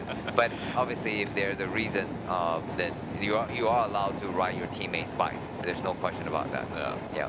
But my guess maybe somebody put the wrong number on the bike because it looked like it's his bike. It just fits his wheel. It looks very well. Unless the two riders are really the same geometry.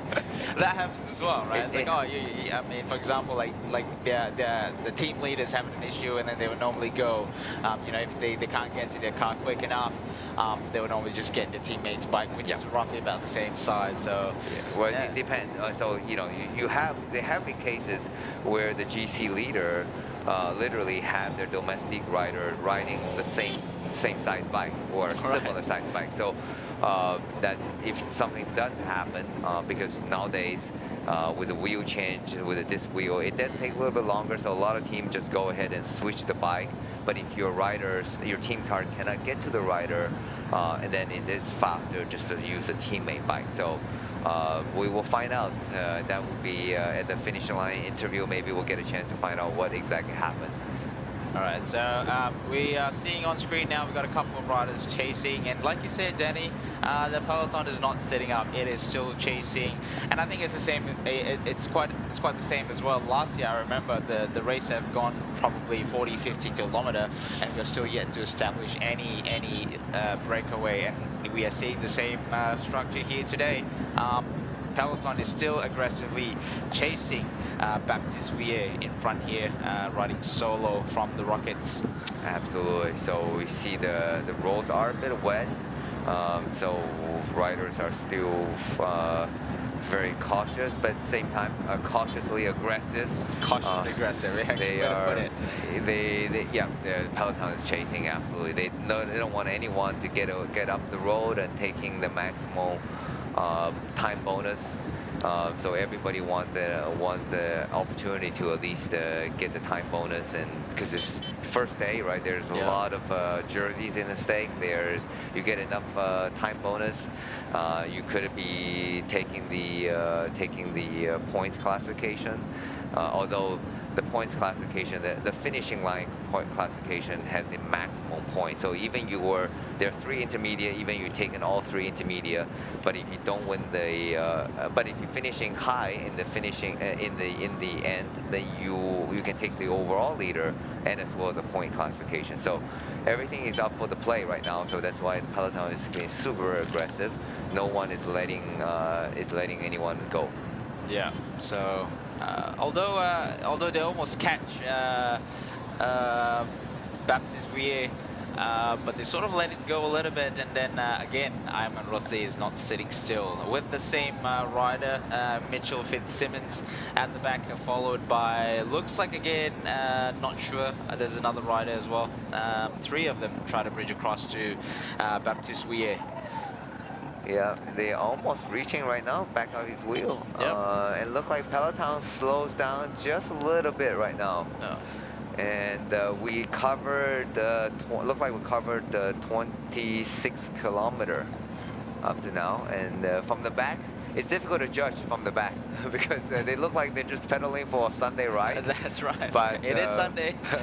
It is morning. Yeah, but the Peloton may be still traveling at a very, very fast speed. But look like the Peloton is lining across the road. A little bit of a shake of a head from Baptiste Wuye. It's like, no, I'm not pulling. I've been in the break for that long already.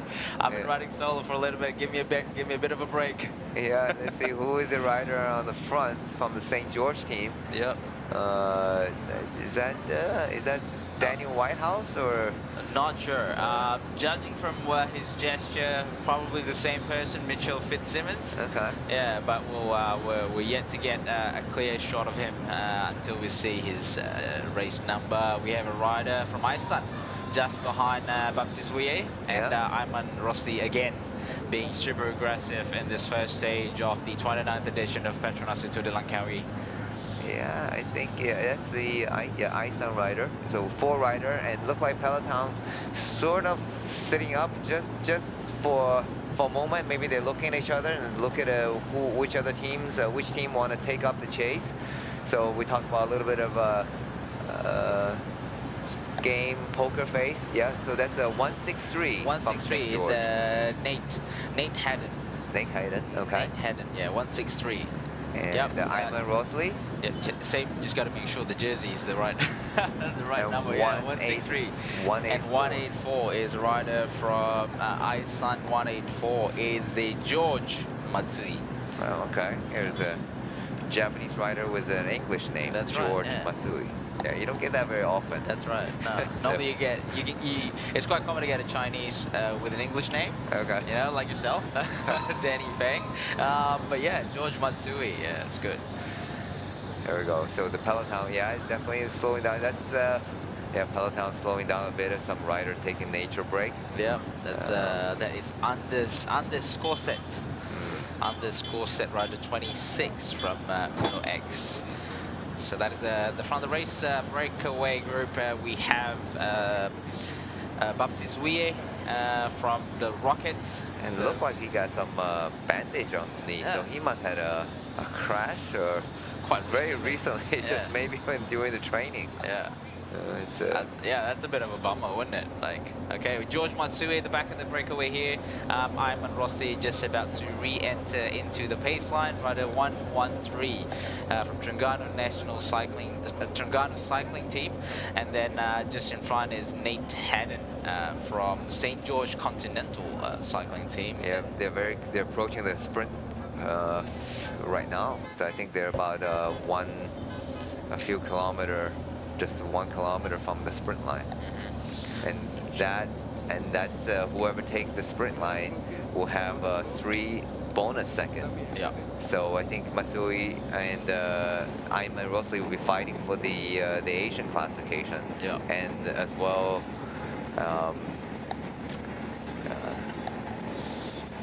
All right, so they are approaching the first intermediate sprint, which is in the Harbour Point. Yep. Harbour Point, which is at kilometer. Obviously, we see on screen is basically the kilometer counting down, but the first intermediate sprint would be in the Harbour Point, which is at kilometer 32.1. Yeah, 32.1. So not far off, about 3 kilometers. About 3 kilometers to go until they reach their first Petronas Harbour Park on the right. So there's a Petronas Harbour Park on the right. And all the sprint points, FYI, all at a Petronas gas station. Yeah, okay. Yeah. Well, makes sense. Yeah. So you have the main sponsor, Petronas. Almost all of them. Yeah, you can see that's the team from last year. I'm assuming that's going to be the team for this year as well, considering they are the title sponsor. So if you're visiting the beautiful island of Langkawi, driving around, so you don't where to add the fuel. Petrol. Yeah. So that's the local gas company, local fuel company. Yeah. They have been supporting a lot of the sporting developments in the country. They've done a lot for obviously cycling. They've done a lot for motorsports and a few other different kind of sports. You know, they're investing back into the community, so that's good to see such big companies actually doing back for the community, the development of grassroots, development of local sporting scene. Yeah, and then we are seeing here we've got a 30 seconds gap now between the peloton and the head of the race. The head of the race, as you've seen on the screen. 500 meters until the sprint finish point. We can see Ayman Rosli is getting up the saddle going. Come on. Right, and looks like no one's actually respond that quickly enough. Looks like Ayman Rosli is going all in, heading towards the first intermediate sprints. Can he take it to the line? Looks like he established a pretty significant gap to the other three riders. The rider from Iceland is not interested. And looks like Ayman Rosli sealed the deal for the first intermediate sprint. Full maximum point for Ayman Rosli, and second by Nate Hedden, and then third points, 1 point or third place by Baptiste Souillet. Very nicely done. Very nicely done, Ayman.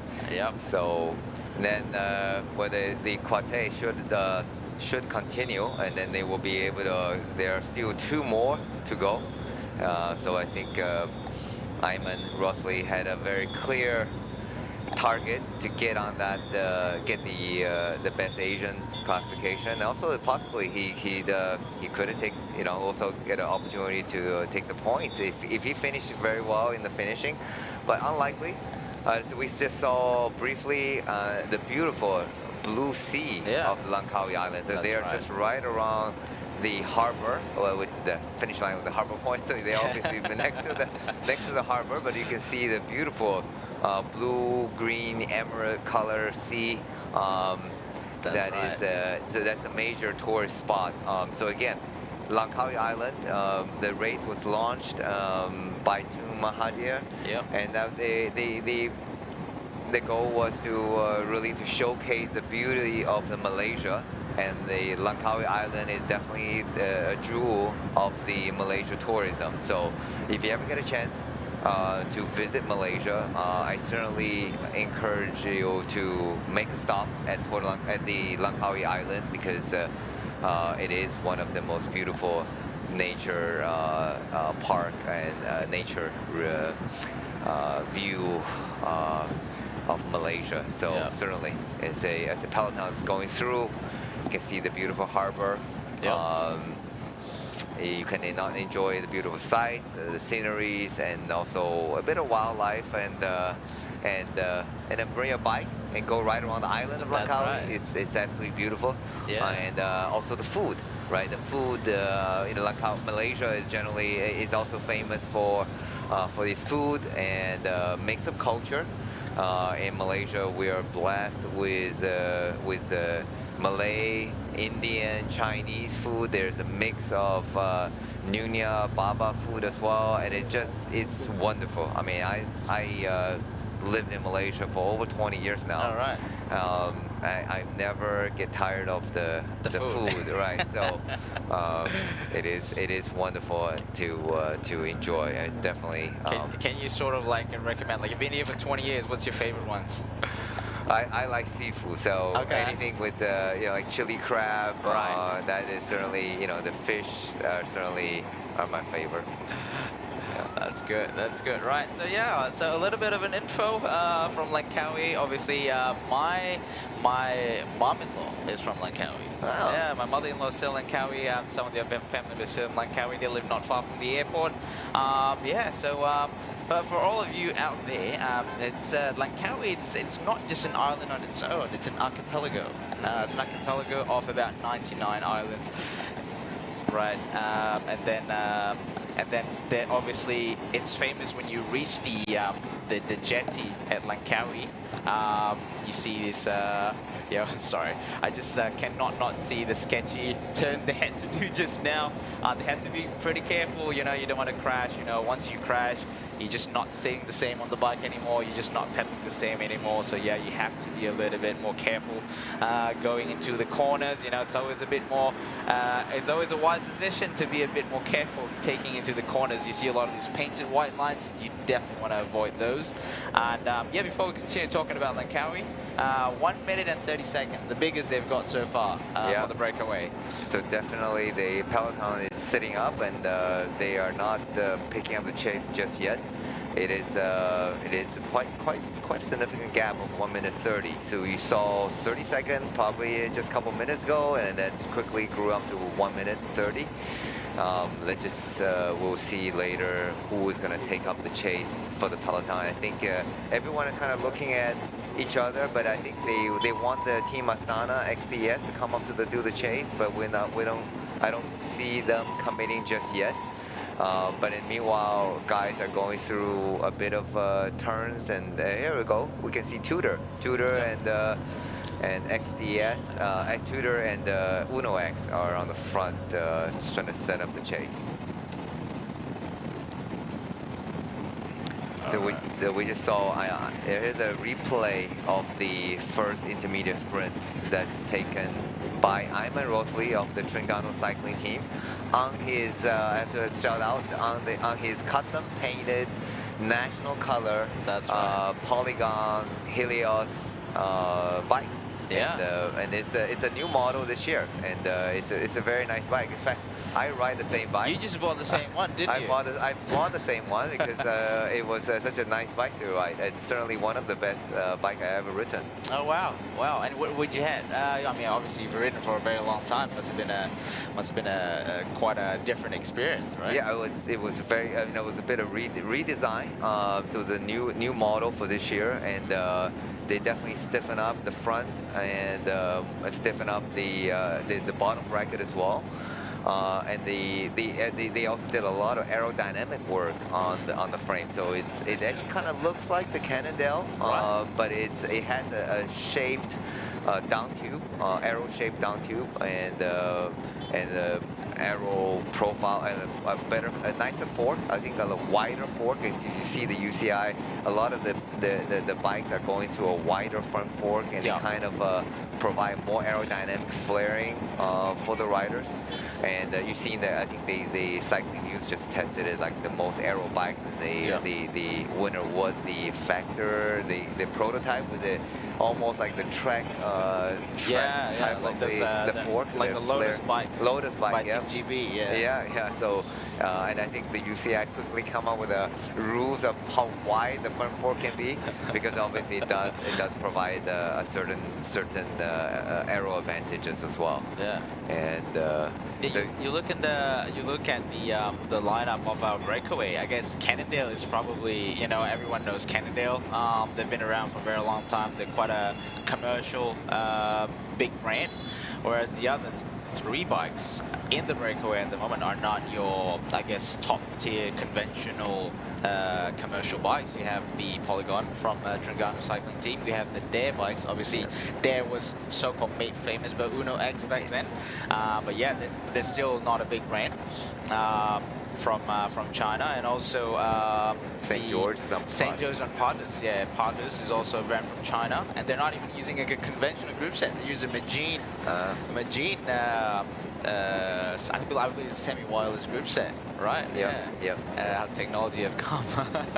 So we see the Peloton now, the Tudor team, cycling team is on the front now doing the chase. You see the gap sort of shrink down a little bit from 1 minute 30 to 1 minute.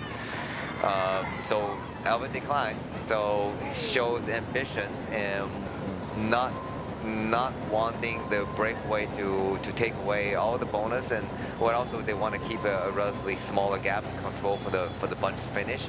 So again, XDS is being very smart, not committing any rider, letting Tudor and Uno X Mobility to do the controlling on the front, and saving their XDS saving their rider from it to the finish. So who is your pick for today's, if it comes down to a bunch sprint, who is your pick for winning today's stage? Oh, I mean, if you look on stats, I'm gonna say in terms of who has the, I'm gonna go for Arvid. I know you're gonna go for Malucelli. I'm gonna go for Arvid, considering that he probably have a fresher legs. But then again, Malucelli have that race experience throughout the year. He's probably a lot more confident going through these gaps and all these fighting for positions towards the end of a sprint, whereas Arvid has been off the picture for quite some time. But I'm going to count on his fresh legs. But if it was up to me, we want to see like a local rider actually winning it. Probably the likes of Harif Saleh from Terengganu cycling team, who have basically this Tour of Langkawi have been basically his stepping stone to make who he is today. Yeah. And he's giving it another go after like last year's race didn't go as planned. So you would definitely want to see him get on the podium for this year. And and it's probably his last year racing as well. It is possible. He is 38 years old, and so. Given a good last crack. Yeah, he's a triple stage winner of the Tour de Langkawi, so definitely a massive honor. Yeah. And a great rider, great person as well, very funny. Yeah. But however, this year Terengganu Cycling did add a new potential sprinter, Hamdan. Yep. And so that is, in the past they have always just focused on one sprinter, Harif Saleh.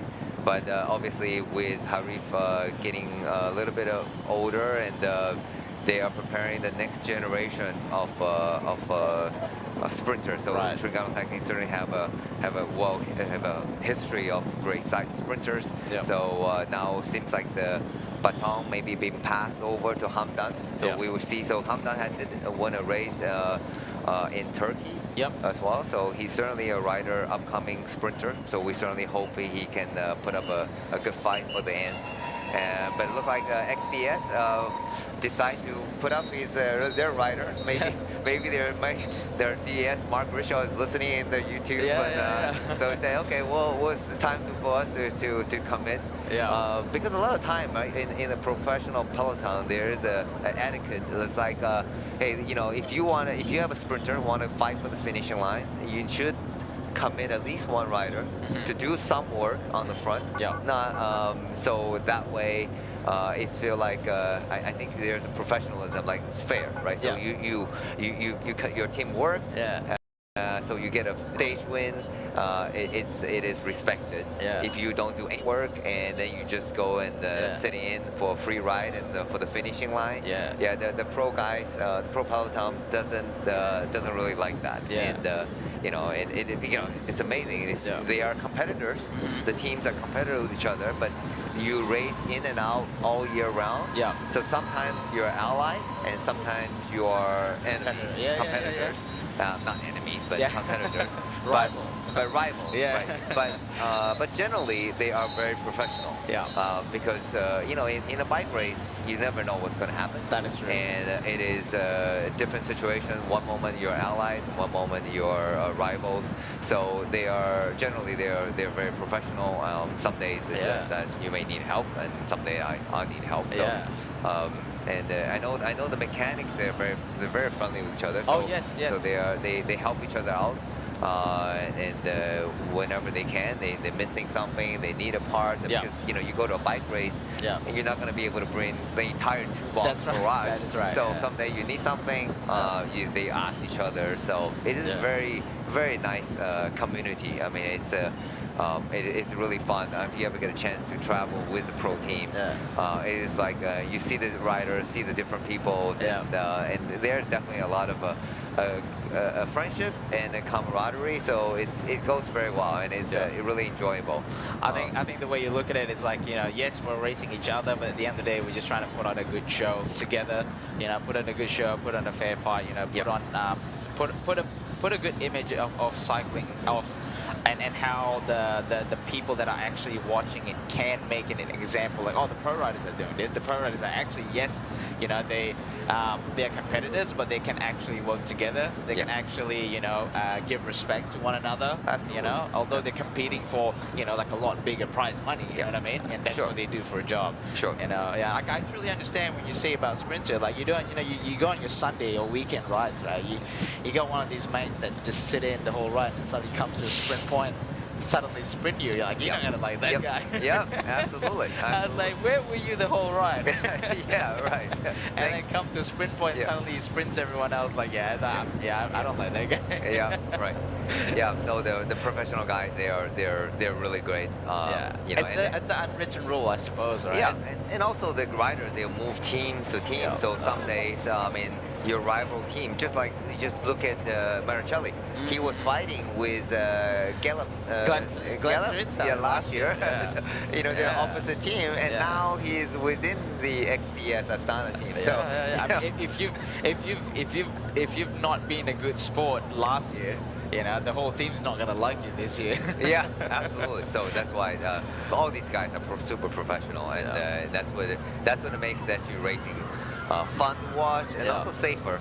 Right, they're not doing anything silly and causing unnecessary accident and so forth. So I mean, the job itself already require a lot of focus. You know, they're tired not just physically but also mentally, right? Like you don't want to add these other things to worry about. You know, where at the end of the day, this is their office, so-called. You know, we're working together to finish this race. Absolutely. Especially if you're doing a 5-hour, I mean, some days there are 200 plus kilometers, and the breakaway goes, and you're sitting in the Peloton, and there's like 5 hours of nothing to say. So yeah, they chatted with each other. They talk about whatever, talk about lives and everything, and then.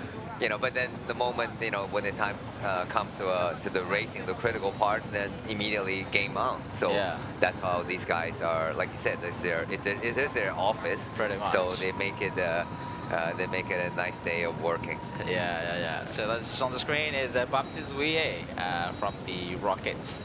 Yeah, Unibet Titima Rockets, more famously known as Rockets.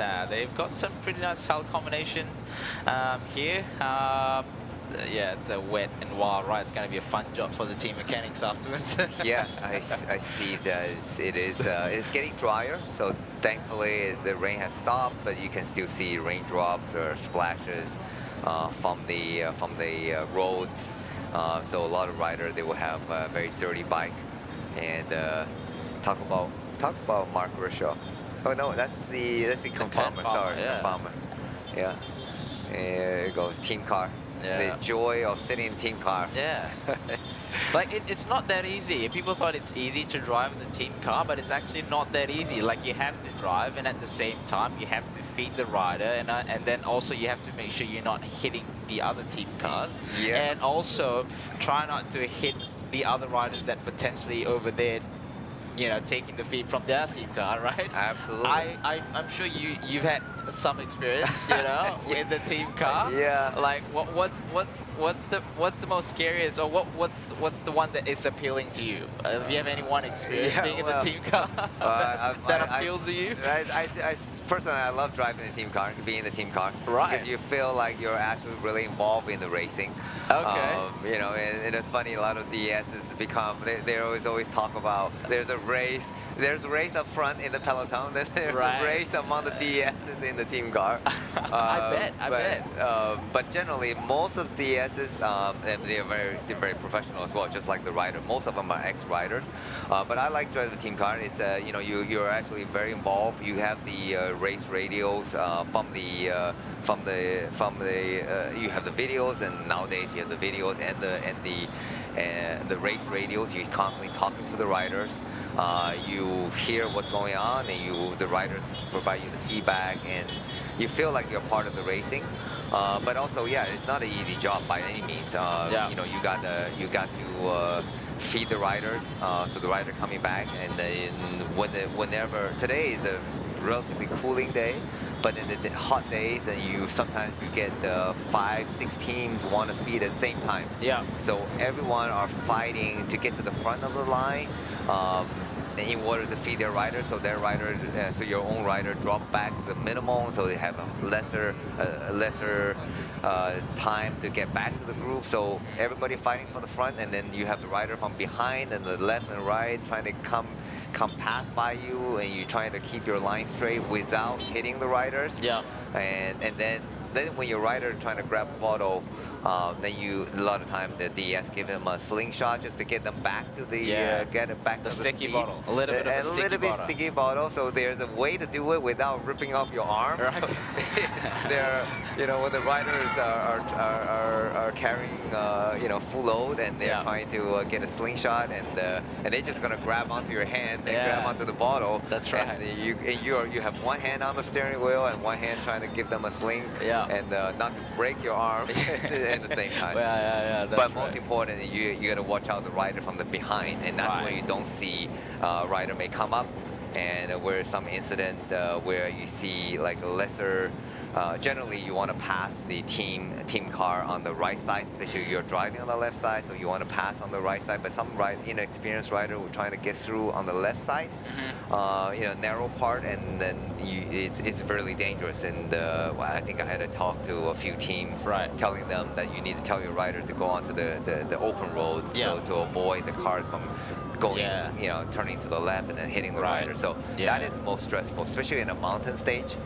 Today, the speed's a little bit slower. It's a little bit slower. Then you have riders who drop from behind, and they are bombing down, trying to catch the front group. And they just, the rider just want to get to the front as fast as possible. So they're not looking at the car. So, I mean, they're just trying to pass the car, so you're trying to avoid them. That is fairly dangerous. So it's not an easy job, but fortunately most team car has a helper, and the mechanic typically sits on the back with the cooler box, with the drinks, and with the wheels, and so they have to stay alert. But then you generally have another co-driver sitting next to you, trying to give you a hand out, and it's a fun job. It's a fun job, but it's stressful. You enjoy it, but you absolutely enjoy it. Right. Okay, so back into the race. So you were seeing the XDS Astana pretty much just doing a rotation between the Uno X and also the Judo Pro Cycling. I guess these three teams are more interested into the sprints, and then obviously Picnic and Post NL just behind there, pretty much I think just to secure a good spot, to secure for a good timing towards the finish. It's just like, I guess like you said just now, it's a mutual understanding. You want to sprint, I want to sprint, you want to sprint too, let's just send one rider in front, pull or manage the gap between them and also the Peloton, so that at the moment they're sort of like hovering between 1 minute gap between the breakaway and also to the Peloton. So we got so the gap is just kept steady at 1 minute, and then I think for the last 20 kilometers, so it's just kept at 1 minute. That's what exactly professional teams are doing. And they want the gap to be big enough so to avoid any attempt, any rider from the main group trying to bridge across to the breakaway. So they want to keep that to a minute. That's impossible, difficult for one or two riders to bridge across, but they don't want to catch it so quickly, so that encourages more counterattack. So they just sort of letting the four riders sitting out there, keeping it at a steady pace, and this, you can see the four riders are still rotating very well. They are pushing at a much harder effort in order to stay ahead, because they want to get to the next sprint point, and there's still 2 sprint points ahead, so they want to get to the next sprint point. So looking at we should be approaching the second sprint, which is at kilometer 58, and right now there's 50k to the finish. So they also so we still have not far. Not far left. Not far away. I think about 10 kilometers to go. Okay. Yeah, about 10 kilometers to go, which is at kilometer 58. So we've got 49.5 kilometers.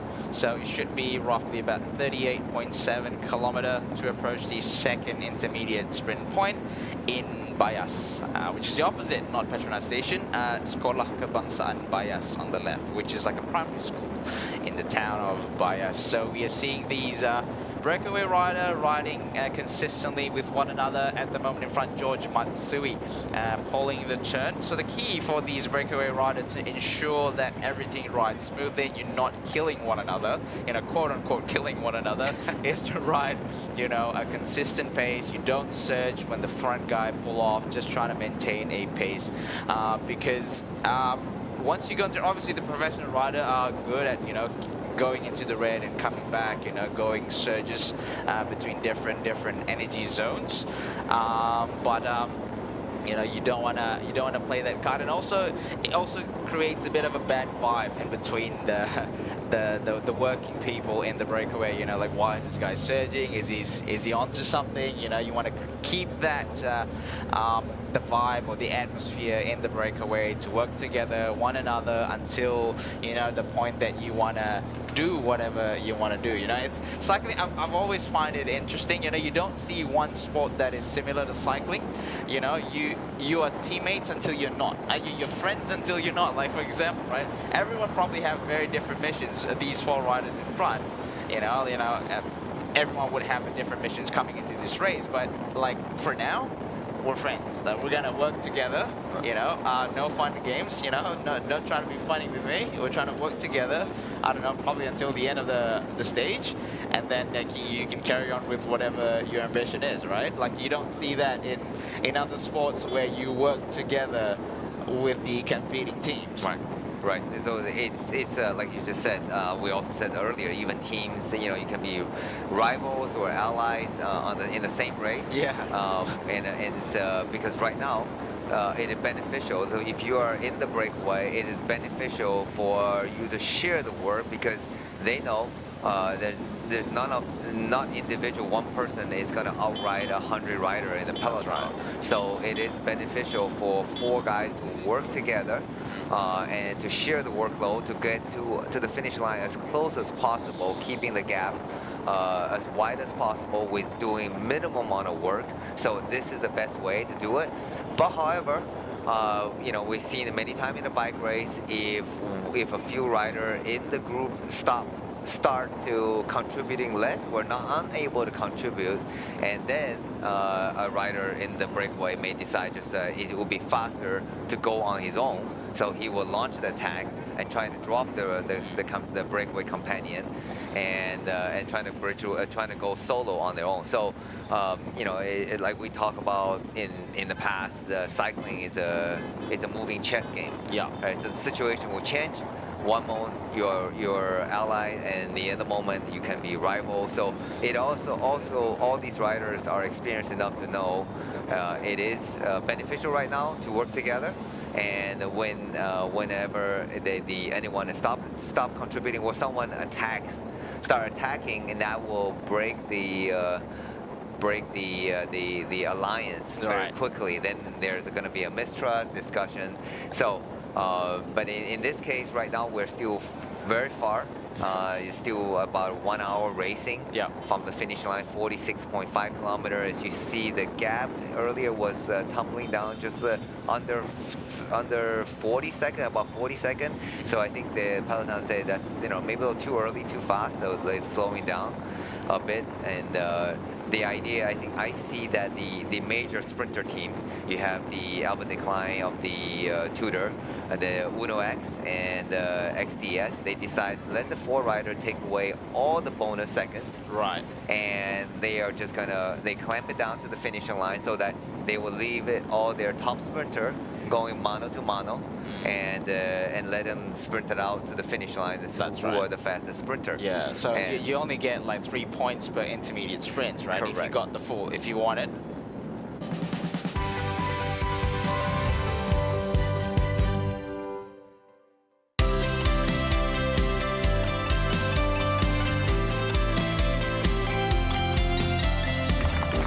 Do you know my papa? He loves helping people.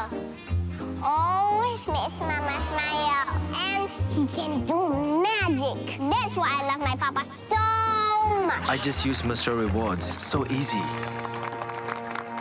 It's so easy to collect points, redeem all kinds of rewards, and easy to win hearts too. Senangnya, ini baru Mesra Rewards.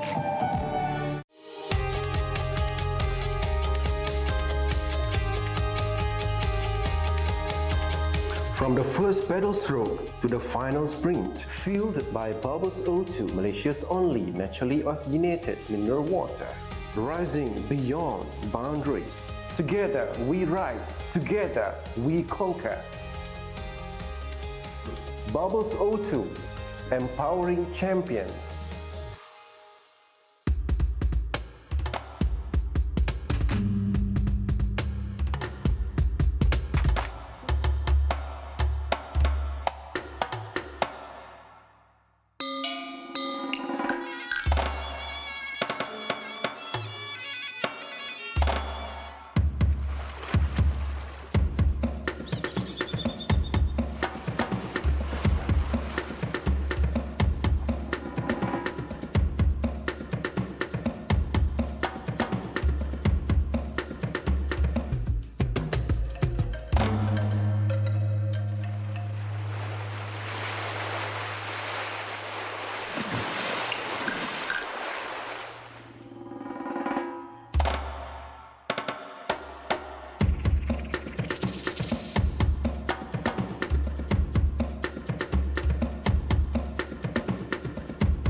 Hah?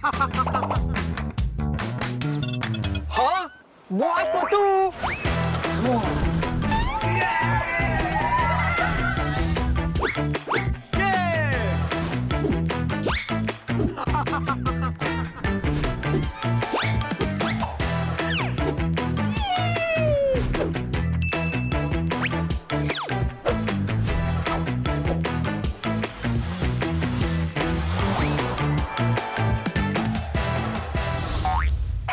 Hey, free barang ke pulang rumah lah.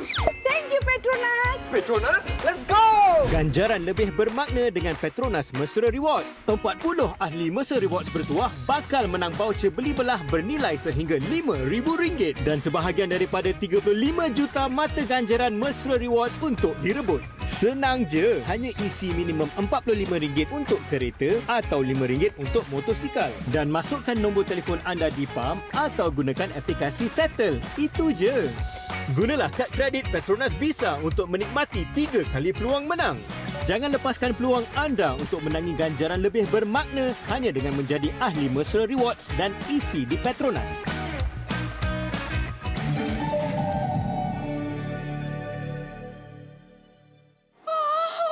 Barang elektrik pun boleh.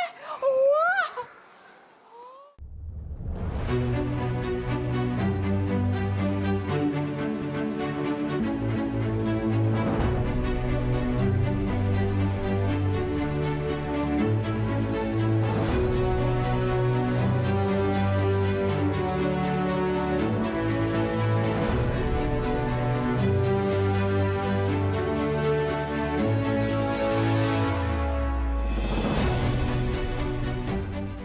Isi minyak di Petronas guna Settle 3 kali mata ganjaran. Senangnya, ini baru Mesra Rewards.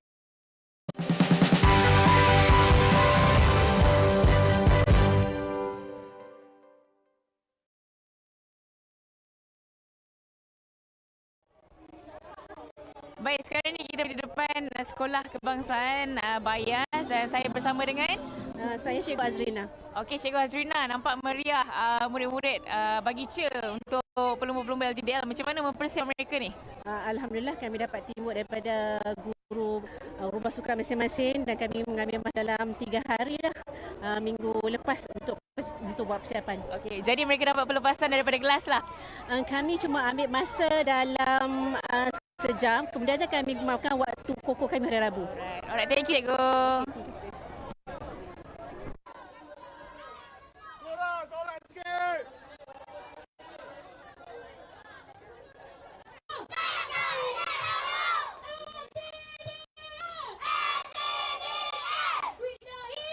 And the Peloton, they fought the quartet, still ahead of the race, and they had a maximum gap of 1 minute 30 seconds.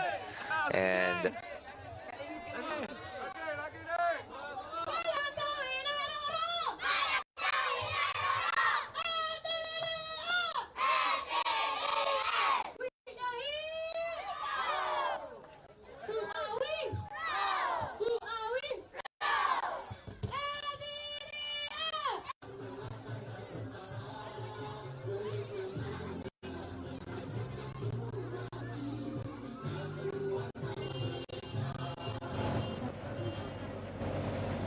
kilometer, approaching the second intermediate sprint. And Right, 100 meters to go. Everyone is battling it out. Looks like everyone's gonna go for the. Looks like who got it? Looks like Baptiste Huye. Huye got the maximum points. Outsprinted everyone this time around after a miscalculation in the first intermediate sprint. Maximum points for the Baptiste Huye from the Rockets. yeah, I think George from Masui got second, and Ayman Rosley should got third. Yeah. We'll wait for the official results a bit later once they've established. And the Peloton is approaching the second intermediate sprint right now, so they're not that far behind. Yeah, well, they said it's, Peloton's time showing is 1 minute and 15, so that's the gap growing up again. Yeah, but I think it's hovering around a minute Yeah, gap. definitely. It's fairly easy to close. Yeah, they're not leaving more than and 1 minute and 30 seconds for sure. So at the moment they are at bias, just finished the second intermediate sprint, and after that they're going to head to the third intermediate sprint point, which is at Padang Matsirat. And the Peloton is still led by XDS Astana, followed by Uno X Mobility, and I think Tudor also have a rider up there working. So those are the three leading or favored for the sprint, for the finishing today. Some area shots of the island of Langkawi we were talking about just now. Langkawi is an archipelago, 99 islands. So Langkawi just happens to be the biggest one. All right, and then there's a few other islands not far from Langkawi. I think the other famous one is called the Dayang Bunting Island. And a few other islands, the small islands, Tuba Island and that sort, they have their own set of attractions, but obviously Langkawi is the more famous and the biggest one. And then when you reach the jetty at Langkawi, you see the famous giant eagle where they had their team presentation. Yeah. As you see, Ayman Rosley taking up some supplement, some gels and drinks right now, and from the team car. Yep, so the DS is... well, here it goes. He take that bottle and immediately go on an attack. Yeah, must have something.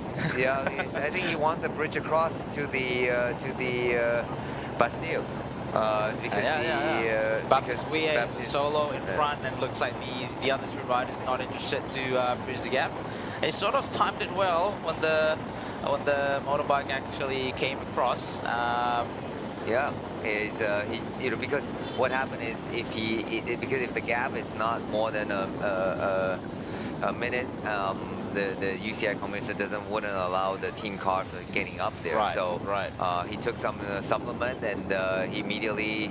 You just saw how fast he just it was like a rocket shot across, and then he bridged across fairly quickly. Yeah. So I think that's now we have. So we talked about earlier.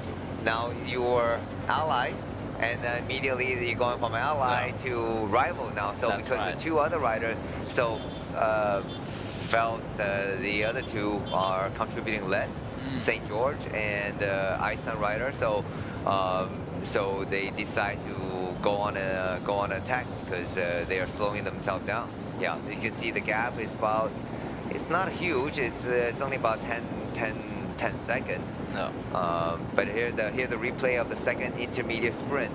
Let's see who takes the. Looks like Baptiste we got second is probably second George is George Matsui and third is Ayman Ayman Rosley, Rosley. number 3. Yeah, right.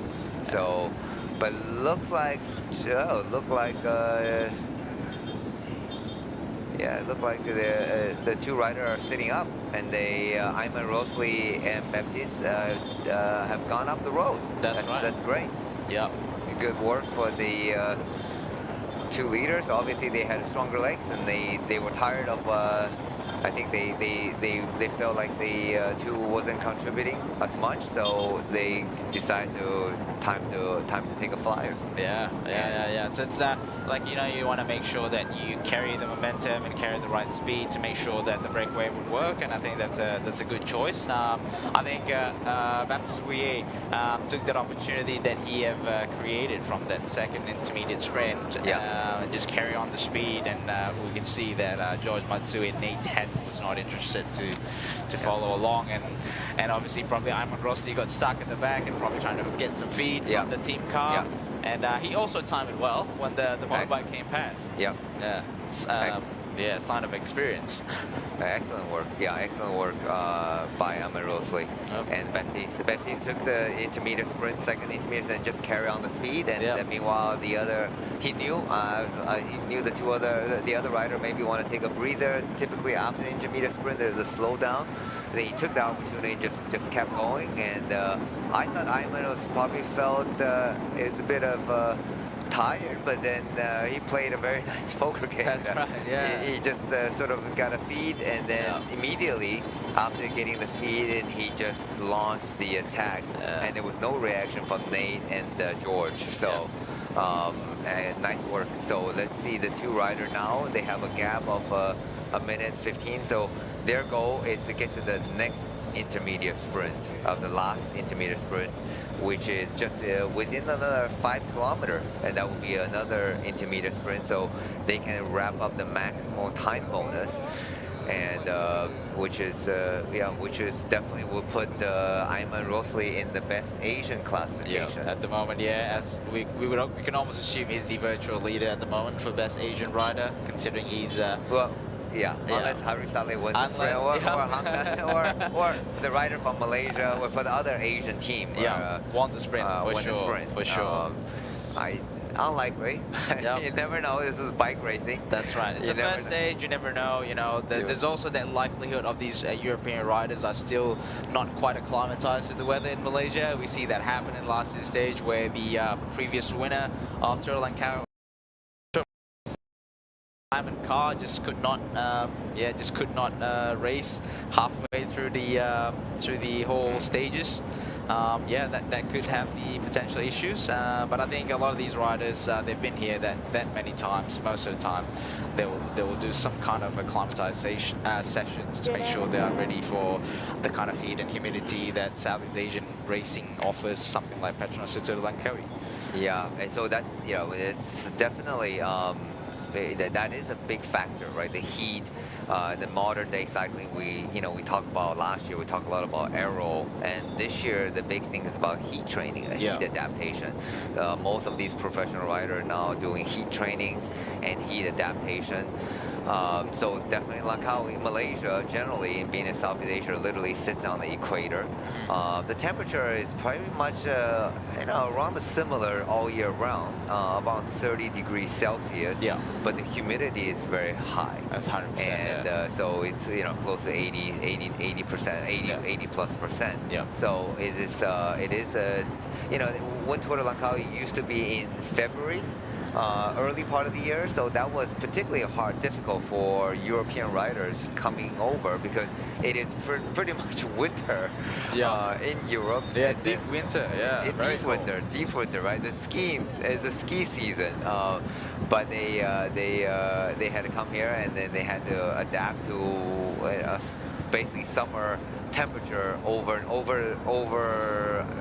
So it was very difficult, but nowadays Tour de Langkawi has moved over to October, which is pretty much end of the summer in Europe.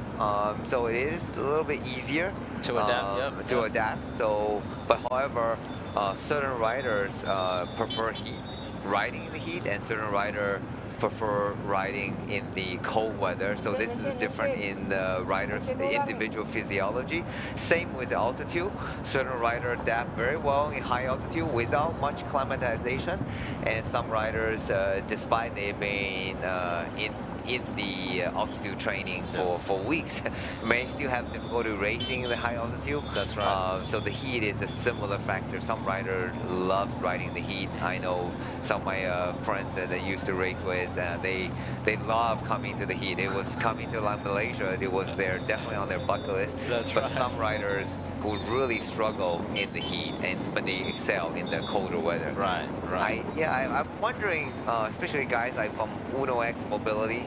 I think to be able to the Scandinavian countries, those are extreme cold weathers. I watched the Arctic race of Norway.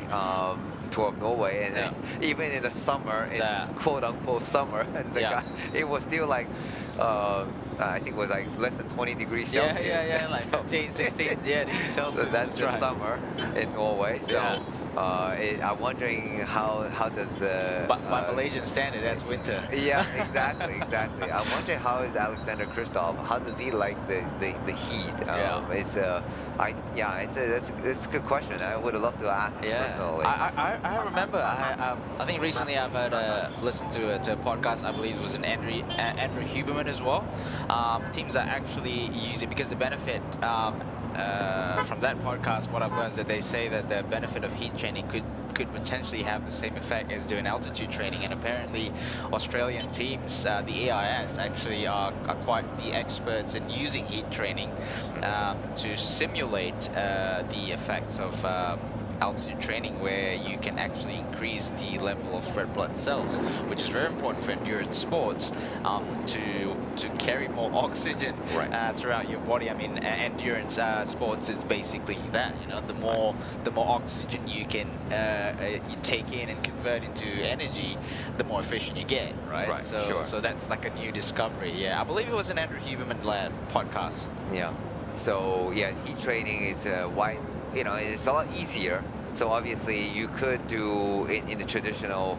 The rider used to have altitude training camp. And then it's expensive. You gotta fly there, go to Andorra or go to Qinghai, somewhere in Kunming. But it's expensive, and it's not so. Here we go. Approaching the Approaching the third intermediate sprint, and third and the last intermediate sprint. 100 meters to go, and it's just two-man fight. There goes Ayman Rosli. Yeah, Ayman Rosli using Baptiste as a bit of a slingshot, and it looked like he took that. Yeah, it looks like judging from the body gesture, it looks like Ayman Rosli must have got it, and there's a little bit of a frustration, shoulder shrugs from Baptiste. But Ayman Rosli definitely played the card smart. He used Baptiste as a bit of a lead out for him to get the maximum points at the sprint classification. So 6 points so far for Ayman Rosli, and that's pretty much just trying to end the race for these two. But let's see what they have got in plan. So you got 30 kilometers to go, less than an hour, probably about 40 minutes, 30 minutes left for the racing, probably half 40 minutes. A bit of a chat going on between the two. I wonder what they've got planned. Well, I think for Ayman Rosli, he says my job is done, right? I get the Asian classification. I got the bonus second.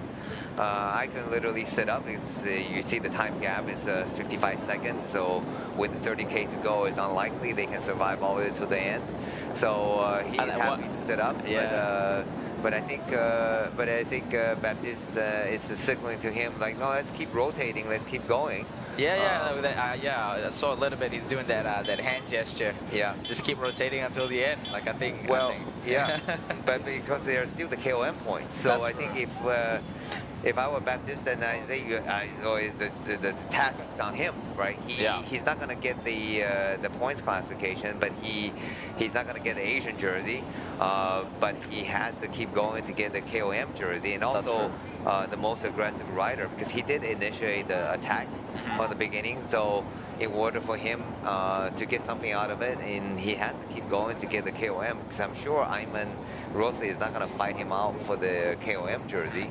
And for Ayman, he could literally sit up and wait for the Peloton and still get on the stage for the best Asian classification. But for Baptiste, he would not. He would have walked away with most aggressive rider of the day, most combative rider. But would be so nice to be able to get the KOM jersey for sure. So rider 21 here from Uno X, and Anders Harlan Johansson from Uno X. So here's the back of the Peloton. You can see on the screen, black is the airport. They're riding on the left side is the airport, Padang Matsirat airport, where most of these riders came from, as in how these riders arrived to Langkawi. And then from there, they'll just chill for a little bit, for a couple of days before they start racing today. So these are the riders, Uno X in front here. Tudor. Sorry, Tudor. Yeah, you're right. My apologies. So they're going around the airport. It's actually a little bit windy. Can be a little windy, but typically after the rain, and I think the weather calmed down a bit, so it's not as windy. And I remember 2014. Here it goes. Ayman decided to drop off, and it's time. So Baptiste have to keep pushing on to get the. He still have quite a bit of roads to go. About 15K. Before the KOM point, so he needs to, if he wants to walk away with the jersey, he needs to keep rolling, and Yeah, it's 40-second That's gap. right. It's the windy part of the island, quite exposed to the ocean, and also, you would know it's quite windy when it's quite close to the airport for obvious aviation reason. Yeah, so we'll see what's the plan for Baptist here. Whether he's going to keep riding with 40 seconds gap between him and the Peloton. He had a long day so far, out of the wind. Yeah, certainly has a long day, but he has to keep going. Really, I think the Peloton, now knowing there's only a solo rider in the front, they may slow down a little bit, but other team could be sensing there's opportunity for the KOM jersey. Yes. So then, then they would decide to let's close it and let's take the KOM because there's opportunity. So I think it's unlikely Baptiste can get to the KOM. Look like he's, from his body gesture, here's a replay of the third intermediate sprint, and Ayman Rosley does Malaysia proud by taking the maximum points. Yeah. So well done by Ayman. Ayman Rosley. Sprinted and 100 meters away. Yeah, he got his distance correct. 100 meters away, all in, and got the better of Baptiste. Although the screen still shows Adrian Mayer, I made the same mistake because that's bike number 61, but the rider on the bike is Baptiste Huye. Yeah, so from the Rockets. They got a little bit of their good start for a first timer. A bit of massive air time for them. Showing off their kit, the sponsors, and also their pretty good-looking Cannondale bike. These are the Super 6 Evo, I believe, is the Lab 71. And being a bit more tech geek, full Dura-Ace group set, Vision Metron. I believe it's the Metron RS or SL. I don't know. Looks like an SL. Metron 60 SL, judging from the look of the hubs. Sorry, Danny. The nerdy part of you got the better of me. Yeah, it looks like a Metron SL, yes, because the hub's a little bit bigger compared to RS. Yeah. Definitely a tech expert. Yeah. Definitely a tech expert because someone like me, old school, I just got my DI2 this year. There you go. It's been around. It's been around for about 10 years already. DI2 has been around for more than 10 years. You've been missing out. I have been waiting for the technology to mature. All right. Fair reasons. Yeah, they definitely have matured. 12 speed. Back into the race, we can see the Peloton. It's very, very clear. They have just updated the time gap. It's 10 seconds. So I think it's about time for Baptiste to sort of, take the chill pill and get back into the Peloton and rest up for a little bit. Maybe as they're approaching towards the KOM point, he could potentially go out again, but we never know who's going to be interested. Maybe Mario Aparicio, maybe Sanbaya, potentially, the Bogos, I was just going to say, the Bogos BH team has been fairly quiet because they definitely should have come. They came here with good riders and ambitions. But the team has Mario Aparicio, which is last year's KOM, and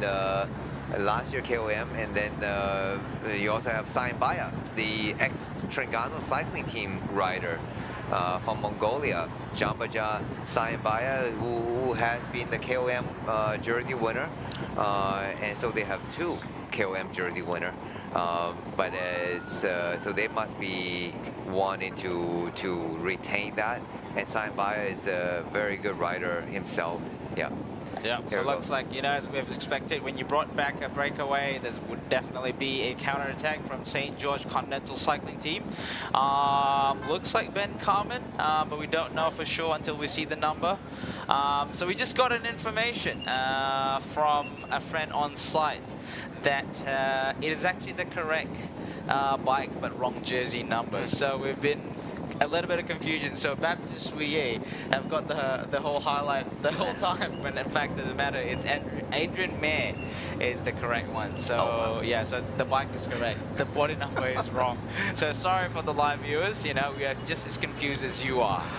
How do you put on the wrong body number? Holy, that I do not know. I don't know. Maybe it's the first time they got nervous. First time to No, Langkawi. I'm sure it's not first time they're putting on a race number because in order to do that, you need to make two people have to make a mistake, right? And they didn't look at their numbers and they just got on and because if it's a bike number error, so there's a mechanic that made the error. Yeah. But now you have two riders didn't look at their race number before pin them on the number. So. Wow. Okay. So back to the front of the race, so we're seeing another attempt of initiating a breakaway by St. George Continental cycling team. Judging from the pedaling stroke, that's an old friend, Ben Carmen. From Brisbane as well. Oh, yeah, wow. So, well done. From Brisbane, from Australia. So they got a few Australian rider from Brisbane as well. They have Senran Bao. Obviously, no, he's Malaysian, but he's based in Brisbane. Yep. You have Declan Trazis, also from Brisbane, and also Ben Carmen. So here. So those are the guys you used to race with. Yeah, pretty much. Yeah, but then again, when I was racing in Australia, Declan was still junior. Okay. And he lapped us. Well, because the way they did the race, because like they, same a few categories in one race. So they juniors and also the men's C category. But yeah, he was too fast for us weekend warriors. So yeah, so this is rider 161, Ben Carmen, from Brisbane, Australian rider Ben Carmen out here on the front. Yes, I was right, Ben Carmen. Yeah, very nice. Yeah, rider 161, formerly raced. He just finished his masters. Oh. Yeah, he just finished his masters. So quite an educated rider. He's a coach as well. Okay. So he knows his stuff. And he's look like, I'm just looking at his bike, being trying to learn to become a tech geek. Yeah, and he's probably using like an 150 Yes, he's known for that big whopping stamp. Yeah, I remember it was one of the team camp. He previously raced for Nero Continental, where Jay Vine was in the same team as well. Teammates of Jay Vine. So I remember was building his bike up. He brought his own stamp, 150 minus 17. Oh my god. That was one of those 3T stamps, do you remember? Yeah. And a 3T Rotundo bar, those traditional drops. Yeah, he's I guess you know he's a tall guy as well. You know, you can see from his gesture. Yeah. So Ben Carmen, just came back from a race in China, I think. Recently. Finished Huangshan. Huangshan. That was a 2.1 race in China. And it was also good this year. We see more races back on live in China. Because during COVID, China was shut down for a long time. There was no bike racing. That's now finally there was a lot of bike racing suddenly, which is good to see. Here's Ben. He's definitely putting up a good pace up the front, and he's not that far from the KOM point. So he's pushing, and then I think he has another 5 to 6K to the KOM points. Yeah, 5 to 6K. He's pushing big. Looks like he's pushing big watts. You can see from his body gesture, from his face, and also from the gearing. You know, it's quite on the racing end. It's quite on the far down, and you can see he's not using a usual pulley cage. And yeah, they're using a Magine group set, so they look very different than Shimano for sure. And it's a pretty big chainring too, because nowadays easily professional 55, riders they're generally using 54 to 55 chainring now. Yeah, so I guess that the racing, obviously, you look at the level of racing these days, you can probably look at it. They're approaching the King of the Mountain. Let's see if that is the King of the Mountain. That's 20K to go. Yeah, 20K to go, meaning, for those of you that are watching at home, so that's 20K to go normally where that is the end of the feeding from the car, right? So that's normally the case. So the riders can't actually ask anything from the car, whether drinks or anything from the car. So that's the end. So normally for the last 20 kilometers, so that's just signaling to the rider that's racing that you can't ask for anything else from your team car. So you're on your own kind of thing at the moment. So it looks like Ben Carmen here gritting his teeth, just putting on a constant tempo on this slight incline. And you see that these guys just climbing up this little big ring these days. No problem. But also, so definitely we can see from the course profile, there's the climb starts getting lumpier, the course starts getting lumpier. But and I think talk about the gearing. So these, nowadays with wide gearing, so the old days, the back cassette used to be 23, 25. That's right. Yeah. I think I remember talking to some old timer. They're talking about like the pro guys from Mape team back in the old days, and they were like saying like 25 is too big. 23 is a typical cassette they're using. That's right. But nowadays, what are the riders using now? Everyone's on 34, 11, 34 minimum. A lot of the people that are on SRAM gearings are on 1036. Yeah. The massive range. No one's using anything less than 30 these days. Yeah. So you're using a bigger chain ring on the front and a bigger cassette on the back. Yeah. So it should give you a much wider range. Yeah. And it is. Technology has changed a lot, but it is actually more efficient. There's a reason for that. It's not just for the gearing range, but it's not just for the look of it, I'm sure. Oh yeah, but for sure. It should give you, it's actually efficiency, right? So the 100%. bigger the chain ring, the bigger the cassette, bigger the pulley, it's supposed to be less bending of the chain. That's right, yeah. So the main thing, people think that the oversized pulley, the bearings, are actually making it more efficient, but it's actually the size of the pulley. When you have more bend, so you're introducing a lot of friction into the system, so when you reduce the amount of bend, for example, I'm just giving a hypothetical situation. For example, a 5311 might have been the same like a 5413 to roll out, but 5413 or 14, whatever it may be, is a lot easier to push compared to 5311, because at the 11 tooth cog you have so much bend that introduces a lot of friction. Right. But then, it was interesting though. I was visiting a junior team in Spain. And they were using Campagnolo. They was using the small 48 on the front and the 10 on the back. Yeah, that's right. Yeah. And apparently that gives a similar gearing ratio as a 5311. Yeah, but then again, you're not factoring, like I said, like 4810 is a lot harder to push than a 5311 because the chain has a lot more bend. Okay. So there were some situations as well in a lot of back in the early days of SRAM when they had the 10 tooth cog. The riders are using bigger rings in front, 54. It wasn't stock, 54, 56. So that they lock out the 10 tooth. So they don't end up using the 10 tooth because it's a lot heavier to use. It's a lot easier to wear out because it's less amount of tooth to hold the chain. That sort of stuff. And also because the reason why efficiency is one thing, and also the fact that the bikes are getting faster, they need the gearing that allows them to keep up with the speed and the gears that are doing. Yeah. So let's get back to the racing. The front has become pretty active again. So we see a Thai rider. Yep. Tanakan Chayasombat. From Thailand Continental. Trying to bridge across. And to the lone leader in the front, and I think they're trying to get the KOM points. Yep. If I'm assuming that's their intention, because the KOM points should be coming up in just a few kilometers. Yes. So the KOM points is about I think roughly 4 kilometers to go. Okay. Yeah, he's at the back here, rider 195. Looks like Akmal Hakim Zakaria from Malaysia cycling team. No, it's actually Ahmad Shazin Awagila. Sorry, my apologies. That's the other Malaysian. The other Malaysian team. Continental team is Malaysia Pro Cycling. Malaysia Pro Cycling team. Yeah. That formerly was Sapura, but now it's been renamed last year as the Malaysia Pro Cycling. That's right, yes. So here at the front of the race, rider number 161 from St. George Continental Cycling Team, Ben Carmen, just being as efficient as possible, riding solo, heading towards the first ever King of the Mountain classification points collection in this year's edition of PETRONAS LTDL Langkawi. And trying to bridge the gap is rider from Thailand Continental Cycling Team, Tanakan Chayasombat. Yeah, Ben looks really good on the bike, staying aero, and look like he's putting nice power through the pedal.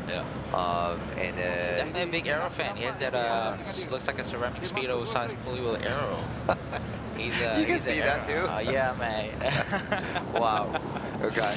And but I was just wondering, he's obviously very, he's choosing a very small frame with a long stem.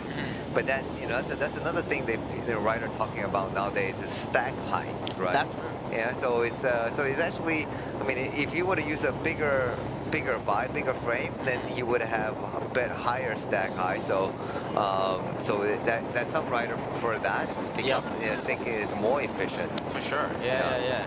It's that's a bit of old traditional is always pro rider goes a size down. Yeah. Sometimes even 2 sizes down. That's right. On the frame, so they're using a smaller frame, little aero, lighter. But now, from an aero standpoint view, especially in time trial, right? You see the old days, you know, the handlebar was, you know, the aero bar was literally the height of the top tube. But now, you know, now they're raising that the aero bars much higher into their face, like Remco Evenepoel just did in the World Time Trial Championship. He literally had to cut out his visor, helmet visor, just to fit his hands in, which is pretty, you know, interesting to see. But that is you know, technology always changing. That's what you love about bicycling.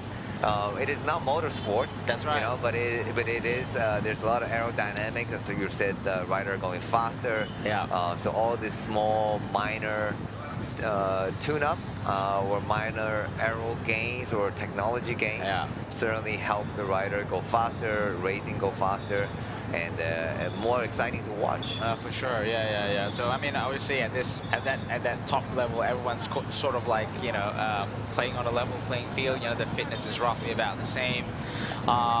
They're trying to eke out pretty much every single watt savings that they can get, you know. Yep. And it means a lot for them at these top tier levels when you think about it. So 1 kilometer to go until the summit of the King of the Mountain classification, which is a category 4 climb at King of the Mountain Bukit Malut. So the winner will get 2 points in this particular climb, and like you mentioned earlier in this live commentary, they will hold on to this jersey for the next 2 stages, right? Yeah. So well, next 1 stages. Yeah. Next stage, and then he'll be able to wear that on stage 3. Yes. So because so stage 3 we'll talk about tomorrow, but stage 3 will be many climbs to come. But his job right now on hand is just to get that KOM jersey for today. Looks like he's going to get it. 500 meters to go. Let's go, Ben Carmen, and grab that jersey and wear it on tomorrow's stage and also stage 3. He's off the saddle, putting everything he got into the line just to make sure he secures the King of the Mountain classification. Ben Carmen from St. George Continental Cycling Team. He can almost taste it. He can almost see the line for the King of the Mountain classification, hoping the rider from Thai does not catch up to him.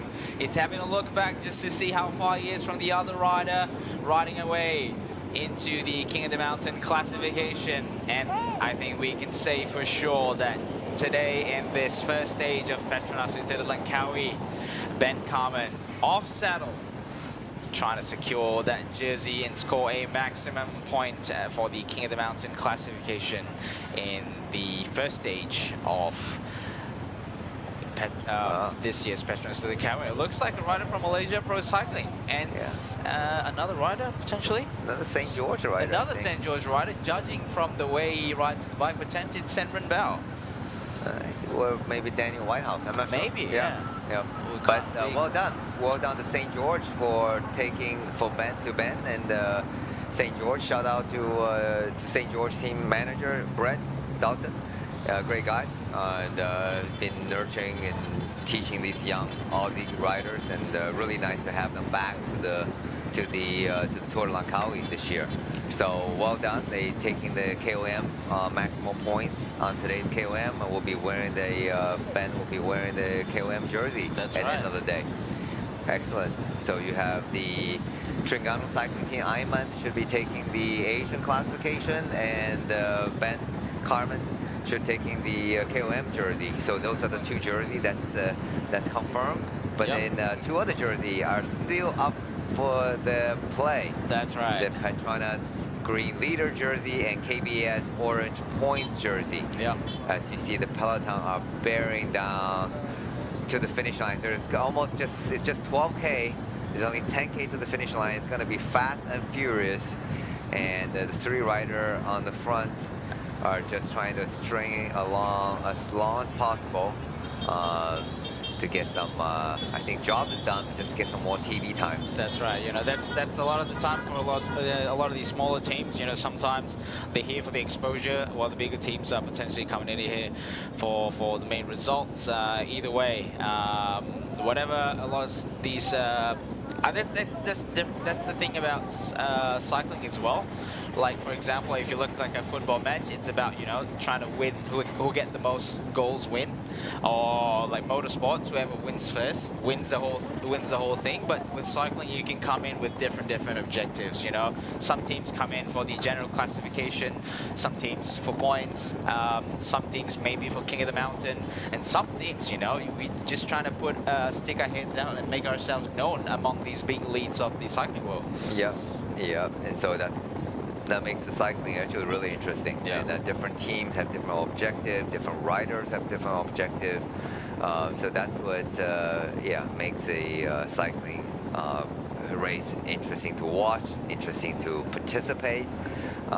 So yeah, if you get a chance to get out and definitely ride your bike, and it's just it's a healthy way of it is a good way of exercise. And, it's for sure. So Peloton is all grouped together right now, back one bunch, and 11K to go. And the Peloton is led by Tudor cycling team, and preparing for their sprinter Alva Decline, and followed by XDS and Uno X Mobility. So 3 top sprinter team in this year's race, and I see Poti visit Malta. Here's a recap of the KOM jersey. There's no one in sight, no question who is the winner of today's KOM summit. Yeah. And Ben strike out early and took the maximum points, followed by NPC Malaysia rider from NPC. That's it. Shawal Mazlin. Yes, he was one of the fastest Malaysian in last year's Tour of Langkawi at the Cameron Highland stage. Yeah, he's a climber. He's from Cameron Highland. Yeah, for sure. Yeah, it's hometown, Cameron Highland. Yeah, it's hometown. His training ground. All right, so about 10 kilometers to go into this first stage of Le Tour de Langkawi. So.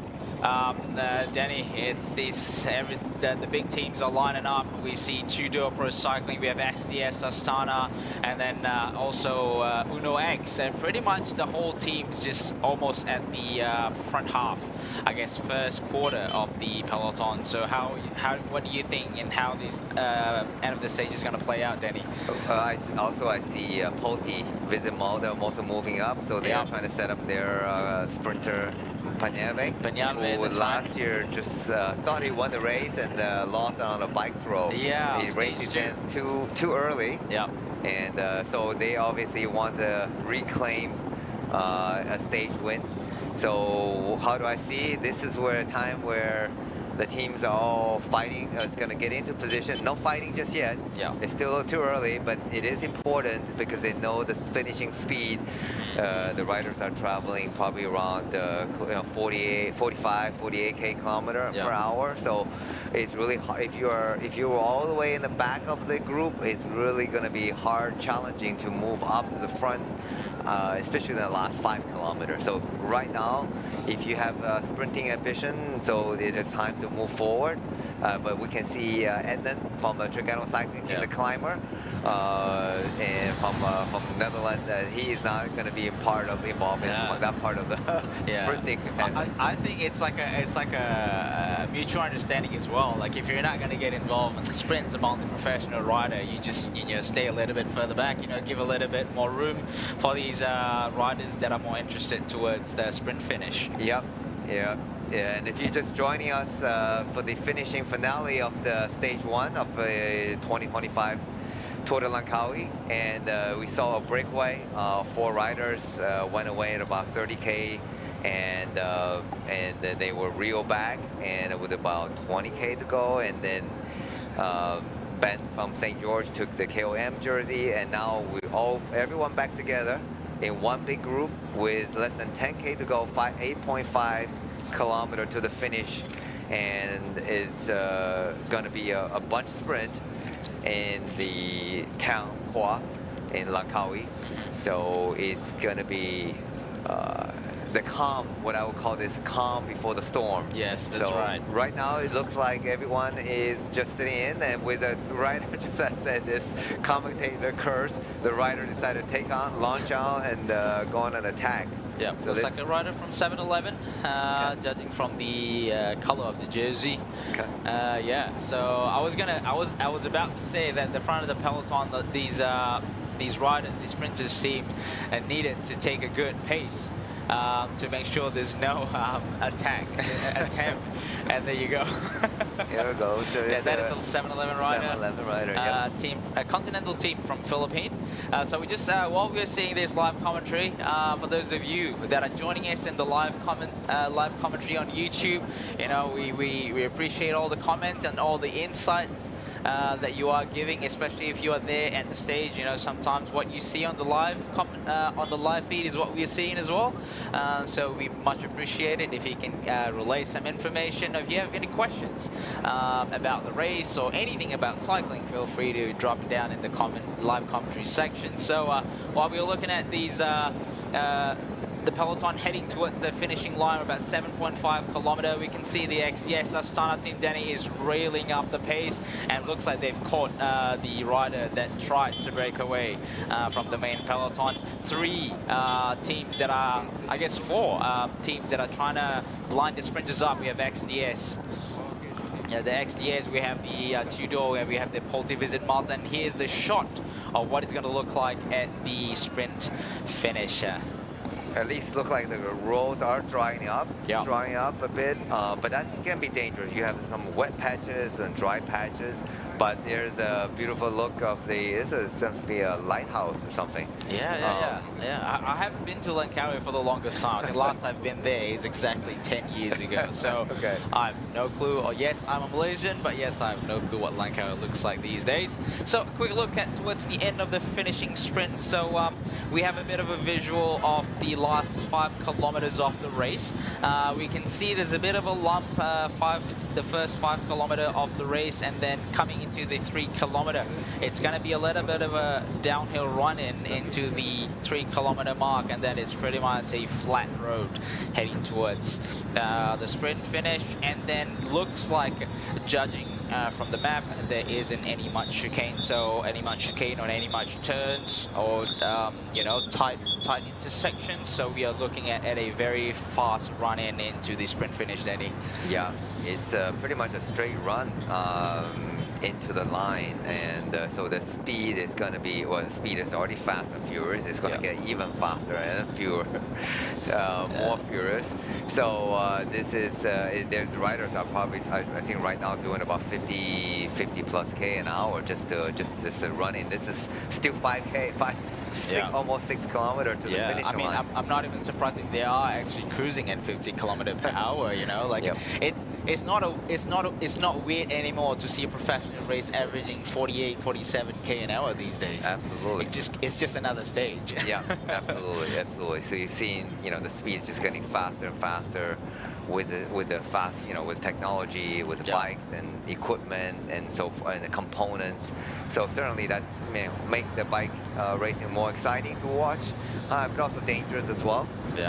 Especially first day, we really hope. I think the organizers done a great job by having a very straightforward finish. There's no turns into the last, pretty much a straight line into the last 2 kilometers, and even from the last 5 kilometers, just a gentle bends, white road, and good, you know, good surface. Looks like a fast corner, nothing that they, you know, they have to that kills the speed or anything. Yeah.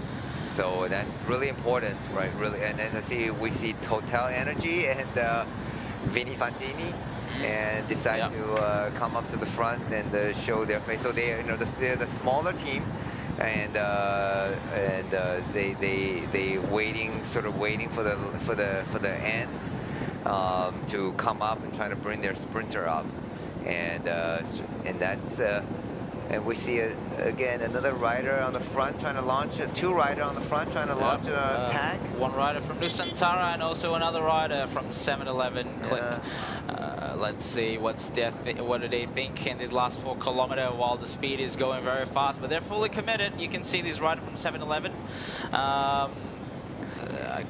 We don't have any visual of who that particular rider is until we can see the number on the jersey, so that we can pinpoint who exactly the name of the rider of these two riders. But they're committed. They're committed, but we do see, right, these the sprint teams in the front, they don't react as quickly. They don't really jump into the breakaway, and a lot of the cases is to really create a smooth speed build up for their sprinters, because once you start attacking, you open up a gap and riders can actually jump and fill into the gap, and that can create a little bit of a chaos as they are approaching towards the finishing line. And also, you know, for the sprinter, you want a smooth acceleration in order to save your energy until the very end. So ideally you only make one jump, and that jump is a winning jump, you know, to win the race. So during the process, before the finishing line, you want to go as smooth as possible. All right, so we got 3 kilometers to go, and the intensity is getting pretty high. The speed is getting pretty high. We see Total Energies in front here. We see completely different dynamic. We would thought Tudor would be in front or XDS would be in front, but it is a completely different dynamic. We see teams from Chengdu in front here, Fantini in front here. And also this thing leading in front here is another team from Asia. It could be KSPO. Yeah, KSPO from Korea. Is showing their face. It's still a little too early though. It's 2.5 kilometers, so a lot of the top team probably only waiting to the last 2K, last 1K really to get their sprinter in. So they must be feeling confident. But you see there are guys trying to make it a right on the right side. I think Tudor trying to bring their sprinter onto the right side of the road. 2 kilometers to go, Danny. 2 kilometers to go. We see that on the right side of the screen, Uno X lineup is on the far side of the right of the screen. Fantini have gone all in into the sprint lineup, going for the finish. We are seeing these wide roads heading towards the sprint finish. Fantini is still in front, pulling everything they got for their sprinter. And we can see Uno X team on the left side of the road. And here at the back of the race, everyone's just not interested in the sprint. Just stay away, providing a clear line for the sprinters to do their job, to get them to be at the safest point at the back here while they are battling it out in front of the race. We got to see some wet patches still, Danny, with 1.5 kilometers to go. The pace is getting really, really high at the moment.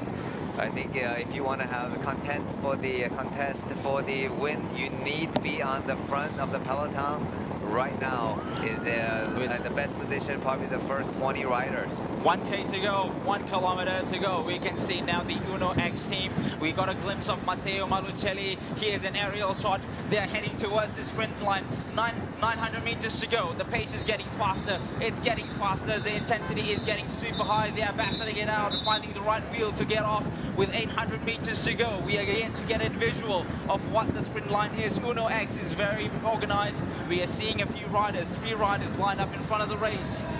700 meters to go. We can see Uno X just in front there. And Tudor is coming up to the middle, and Vini Fantini again leading. And we see Alexander Kristoff. Alexander Kristoff, Matteo Malucelli on the right side of the screen. Matteo Malucelli and Alexander Kristoff. Let's see who's going to get it. Can we get? Is it Matteo Malucelli? Is it Alexander? Who is it? Wow, tight finish. But we were blocked by the live feed. Let's see if we can get a replay. Well, I hope we get a replay because we missed the finish. We couldn't see who is the winner. It's so close. It was so close. And I think it's Malucelli, but... looks like Malucelli. We have a good gut that it's Matteo Malucelli. But from our view, it was... it wasn't the best view, unfortunately. Yeah, it was Malucelli was on the... was leading, and then you see Albert Decline just behind, and then Kristoff on the left side. On the left side. Yeah. So that's what we saw. We couldn't see the actual finish. We still haven't. Maybe it was just a throw to the line, or maybe it needs a video replay in order to tell who is the winner. We are anxiously waiting for the first winner stage won, and also the leading jersey, the green Petronas leading green jersey wearer of the stage one. Yeah. Who is it gonna be? Yeah. Oh, that's a little bit of a anticlimax, but anyway. But anyway, we make do. So there's a replay. So Armour Decline coming on the right. This is a sprinter from Fantini. We see Alexander Christoph just on the third wheel, battling it side to side with Armour Decline. And we see Malutelli comes out on the right side, using Armour Decline a little bit of a slipstream. Goes in hard, all in towards the line, and looks like he's getting the better of Alexander Christoph. He's retaining the speed, and yes, it is Matteo Malucelli getting his first win in this year's Petronas Le Tour de Langkawi. Yeah, you were right. I know I'm right. Yeah. You're right. You're right. Yeah. Yes. I think Christoph was 4th or 5th. Yeah, the teammates of Christoph was 3rd, I think. Yeah. Because Christoph is, he has. Yeah, he got it early. No, that's Vikra. Yeah. There we go. Here comes the live interview of today's winner. Well, let's see who they're interviewing. Oh, here we go. The winner, Marucelli. Matteo Malucelli back again in the Tour de Langkawi in a different uniform this year. Yeah, Italians always have a have a love affair with the Tour de Langkawi. There's many winners, past winner of the Tour de Langkawi are from Italy. I think they like the hot and humid weather. Excellent. So it looks like Marucelli followed by Decline. Yep. Decline. Yep. He got declined this year. He got declined again. Sorry about my bad joke, but yeah. It was the first goal. Try to restart from where I was last year with a victory. Interviewing him right you know, now. He's we would love to hear what he has to say. Is difficult. Win again. So it's more difficult. So last year racing for he's the best. JC. We need to start with Langkawi for us. We have a long transfer in Asia, here in Langkawi and after in China. So he's the best mode to restart. How did you manage to win? How did you move with your teammates for this win? Yes, Anton Kuzmin did a super job today, all day in the front, pulling the bunch, and also with my two teammates, Rongate and Levgono, we did a plane. You know, it's not always easy to do the same that you think in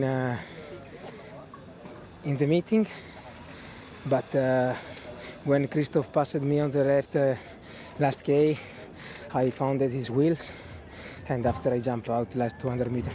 Do you have the feeling that you are the fastest of the riders competing in this Tour de Langkawi at this time of the year? Last year, the first stage won Glebi, Syriza, and after he doesn't won more stages. So okay, it's only the first. We have 6 stages more, probably 5 or 6 stages more, probably flat. Keep calm, day by day. It's important to start with a victory, for sure. Complimenti. Thank you very much. There you go. The interview of today's winner, Marucelli. So he said Anton did a great job, Kuzmi did a good job, and then the 3 of the teammates, he said all worked for him. And obviously it's a team effort. We know cycling is an individual sport, but also is a team sport as well. Yeah. So, you know, in order to... Yeah, like again, you know, cycling being a little bit more different than any other sport. Like obviously it's an individual rider that goes on the podium, but it's comes down to team effort. So Anton Kuzmik was one of his teammates that actually put him in the right spot to finish it off for a sprint. Yeah, and they said that he saw Christoph jump off on his ride, and he jumped on. Yeah, and then you see the way when he jumps from Arvid Klein's wheel, he carried a lot of speed. So that plays a role in how you place yourself and where you sit in the bunch, because you see the speed differential. You know, the power might not be that much difference, but the speed differential between him and his competitors is quite significant, and you can see later on the the live commentary where they put the photo finish, it's quite significant at this level of racing. The win that Matteo Melicelli have won this year. So here's a replay. Yeah, so we can see. So Matteo Melicelli is in third wheel, so he carries the speed coming off Arvid de Klein's wheel, and Christoph is still sprinting, but he's just losing speed. Arvid de Klein jumps back into Matteo Melicelli's wheel, but yes, looks like Matteo Melicelli got the best of it. And we also saw a late launch by Panave, I think, on the left side of the peloton. Yeah. And yeah, I think the Uno X rider, that's that's not Christoph. Christoph is, I think, 5th. Yeah, so that's probably Blikra, Ellen Blikra. Let's see, where's Harif Saleh and Hamdan. So yeah, they're just in the mix. Yep. In the mix. In the mix. Yep. Top 10 finish should be. Yeah. Penalve 4th. Looks like Christoph 5th. Yeah. Just gonna see with his rider 2nd.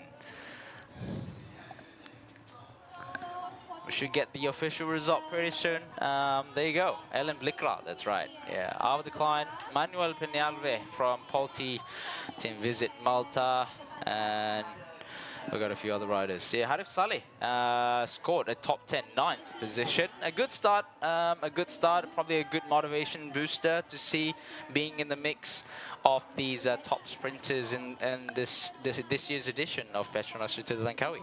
Yeah, he's a lot of experience, and he still know how to put up a pretty good fight to the end. But yeah, in the end, obviously Melicelli was just head above the rest. He was definitely faster. But Ayman Rosley take from the bonus second. He's 2nd in the general classification. Wow! Yeah, beat Ellen Blikra. Yeah, that's great. That's great to Excellent to see. And that's paid off for the early work. That's right. And that's well done. Job well done. So sprint classification, we see full maximum point by Matteo Melicelli, 15 points, followed by Ellen Blikra, 12 points, and Arvid de Klein, 9 points. So as we've sort of expected, we've talked to Jean-Francois Kini, our friend. So he sort of think that Ellen Blikra would actually come and try to reclaim his points classification. He's the King of the Mountain classification. Ben Carmen, full maximum points, 2 points at the Category 4 King of the Mountain classification today, followed by Muhammad Shawwal Mazlin from Malaysia Pro Cycling, 1 point. And the former was not anywhere there interested. Probably is more interested in the bigger point, but he is one of the things that we should be looking at for Tour Langkawi, Best Asian classification. They won Ayman Rosli with a 5 seconds lead from George Matsui, and third Muhammad Harif Saleh, considering he's the top 10 in the sprint earlier.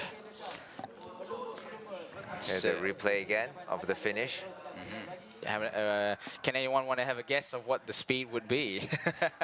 the finishing speed. 70 plus. Yeah. Yeah, we gotta ask the team what was the speed. Yeah.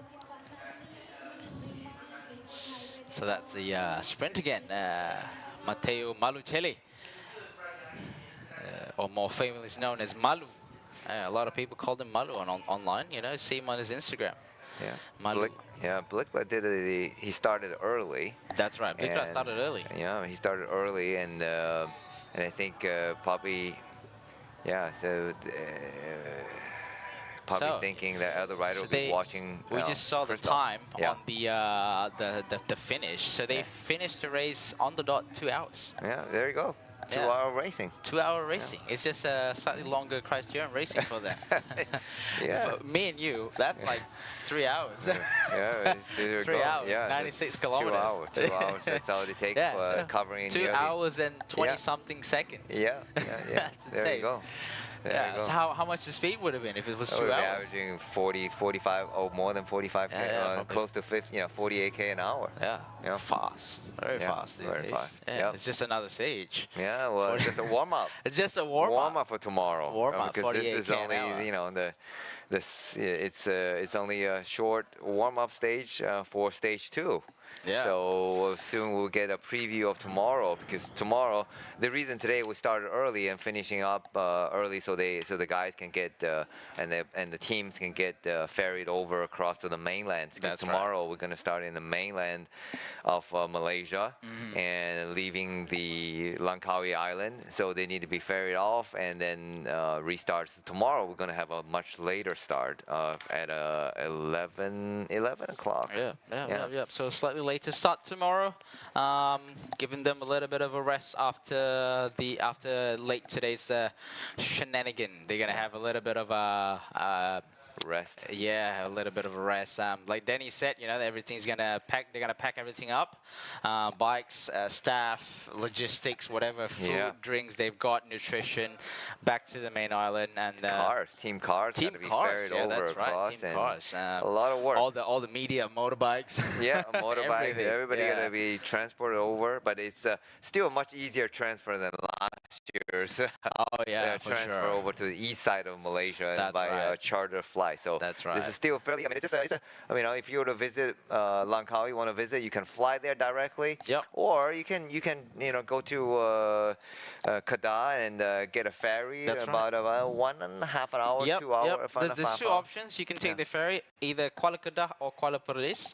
So Kuala Perlis basically just got to drive further north. Yep. You know, it depends. Would you rather drive a lot longer or take the ferry a little bit longer? So it's your choice. Depending if you have a nicer car or a nicer boat. That is true.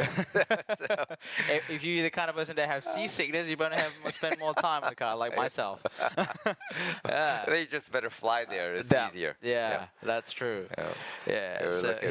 So here we are. So at the end, that's where the same start and finish, same as last year at Pekan Kuah. There's a lot of shopping area around this area. So if you're a chocolate lover, right? You know, they're like obviously, duty free shopping. Duty free shopping in Langkawi. Yeah. Definitely. If you like. How do you know? Kitchen utensils as well. There's a lot of yeah. There's a lot of those in Langkawi as well. If you like, I don't know, Corel or Arcopal or I don't know. You know, I learned this from my wife. So yeah. So yeah, it's also shout out that Malaysia it's a major shopping destination as well. 100%. It's duty free. If you're into nature as well, there's a Kilim Geoforest, recognized by UNESCO, but due to its uniqueness of biodiversity. We were talking about a little bit about that eagle at the Dataran Lang, where they had the team presentation. So that is apparently a red-backed eagle, or called Brahmini kite. They call it, which you can see at the Kilim Geoforest as well. It's a unique bird in this particular region. I guess in the Asia Pacific region. So it's basically white head with pretty much like a reddish, dark red feather at the bottom half of it. They hunt fishes, I presume. They're actually a type of scavenger. Oh, wow. Yeah, that type of scavenger, right? So I guess they're not the apex predator. I'm wondering, what is the apex predator of Malaysia? I don't know. Probably Malayan tiger. Malayan tiger, I suppose. Malayan tiger. Yeah, you pray you don't meet one of those at Banjaran, because at the third stage, if you go up through the Banjaran, it's quite a common route for people that does Odak's Big Hill. You know, people that does these crazy amount of kilometers in one go, like 600 kilometers or whatever. It's quite common they see elephants and stuff around that route. So yeah. Might be your lucky day in that particular stage or whatever. I don't know if it is a lucky day. You know what I mean? Here's the finishing again. You see, it was actually launched by the Vini Fantini. Vini Fantini launched quite a way out, and then Erlen Blinkra used that as a little bit of a launch pad, and Matteo Malucelli was very calm, played his card well, don't go too early. Some sprinters can have that that itchy legs. They want to go as they see everyone goes, but Malucelli, being an experienced sprinter himself, waited a little bit longer and used Albert Decline as a little bit of a slingshot and as a bit of a platform to carry his speed to finish it off with the win in the first stage of the Tour Langkawi. Yep. See it again. 2 minutes and 22 seconds. No, sorry, 2 hours and 22 seconds. Sorry, my bad. It can't be 2 minutes. 2 hours. 2 hours and 22 seconds. There you go. Yeah, it's a fast racing. Excellent finish. Congratulations to Marichelli and XDS Astana XDSD. Yes. And now decline. Yeah. Was not far off. You can see the two Terengganu rider, sprinter, Harif Saleh. And Wan Abdul Rahman. And Wan Abdul Rahman. They're really close top 10. I mean, there was one top 10. I think Rahman, it should be 11, just right behind. They were going side by side. That's right.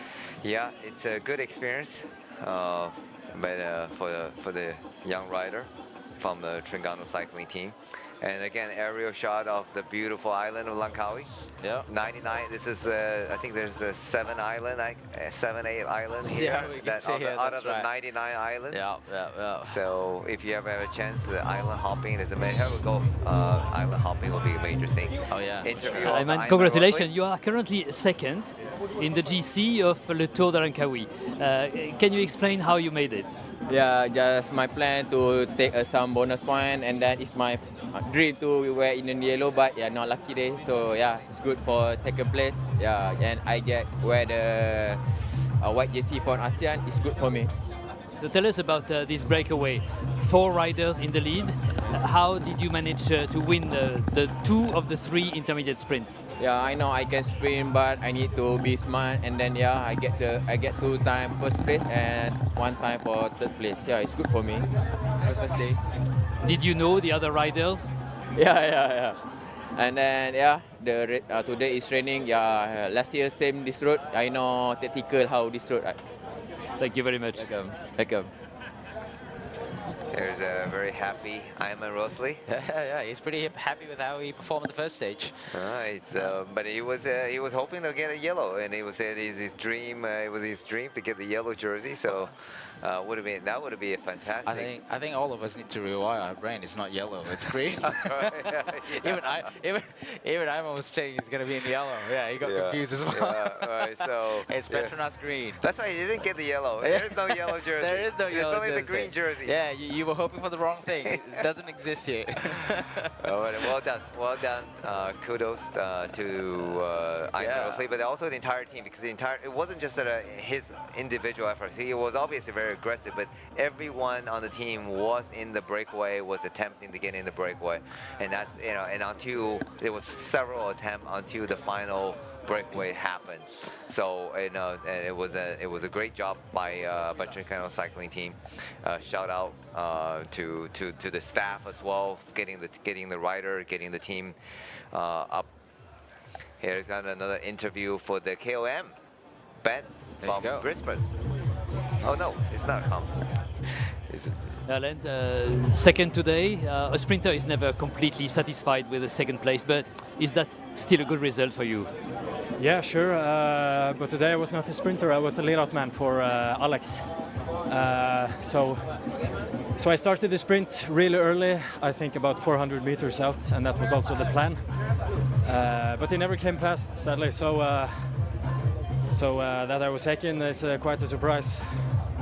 You won a stage last time you participated to Le Tour de Langkawi 3 years ago. Why did you come back, and with which intentions? Well, I really enjoyed the race, and when I heard the team was doing Langkawi this year, I really wanted to go. I think it's a great country with really nice people, and I love being here. Our goal was to go for 2 victories for Alex, so we reached 100 victories. We'll see how it goes the next days. You were also the points classification winner 3 years ago. Is that a secondary goal, considering that you want those 100 victories for Alexander Kristoff? Yeah, I think that's a secondary goal. We have 2 big ambitions. It's to score most UCI points as possible. To do that, we have to have several guys in the GC, and we'll try to be as far in the top as possible on every stage. Tack. Yeah, so that was Alan Blickler. We were right. He was here to get Alexander Kristoff another 2 stage wins, and also a lot of these pro teams and also UCI World teams are using Langkawi as a little bit of a platform to score some extra points and to secure their positioning in the UCI rankings coming into 2026. Dari itulah berakhirnya peringkat yang pertama Perlumbaan Petronas Leto di Langkawi 2025 dengan menyaksikan pelumba World Team iaitu pelumba pasukan Astana Matteo Maluselli berjaya untuk memecut pada jarak 200 meter yang terakhir dan sekaligus dia menegakkan decline dan juga pelumba-pelumba lain untuk dia memenangi peringkat yang pertama bagi pelumba daripada Itali ini. Wow, satu pelumba yang cukup hebat, tetapi yang lebih membanggakan ialah pelumba negara kita daripada TSG iaitu Aiman Rosli yang telah pun berjaya untuk memenangi jersey rakan muda jersey putih selaku Best Asian Riders. Ini sesuatu yang sangat menarik kerana dia mengungguli dua zon pecutan iaitu di zon yang pertama dan juga zon pecutan yang kedua. Kembali bersama dengan saya adik Usaini Osman yang tadi buat ulasan bersama Izzuan Makno. Adik, wow, kita dah nampak di awal perlumbaan tadi Aiman Rosli memang sudah menonjol.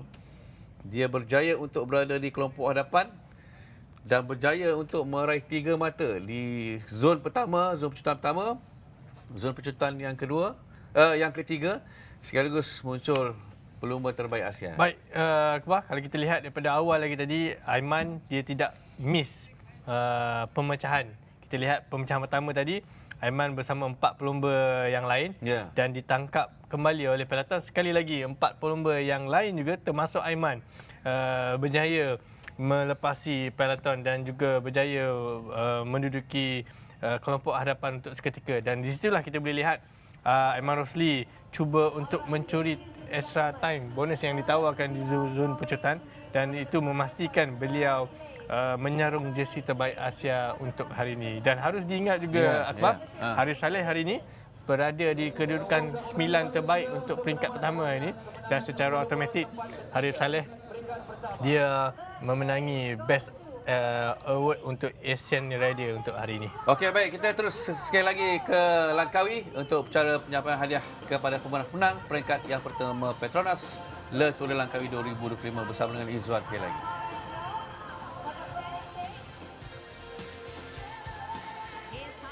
Of a decline. You can see he is trying to bring out a smile, trying to get a smile, but yeah, it's only his probably the 5th, 6th race of the year because he did have a crash and injury earlier the year and didn't race until August. So he only started racing again August after the February crash. Yeah, like initially when we got the start list, we were like, oh, our decline is not going to be in, and then I think he just want to, I don't know, probably reclaim from last year. It was so close, 2 points difference. So yeah. Oh, because also supposedly we thought we would have another sprinting legend, Fabio Jakobsen. Yep. We had a crash and I think couldn't recover on time.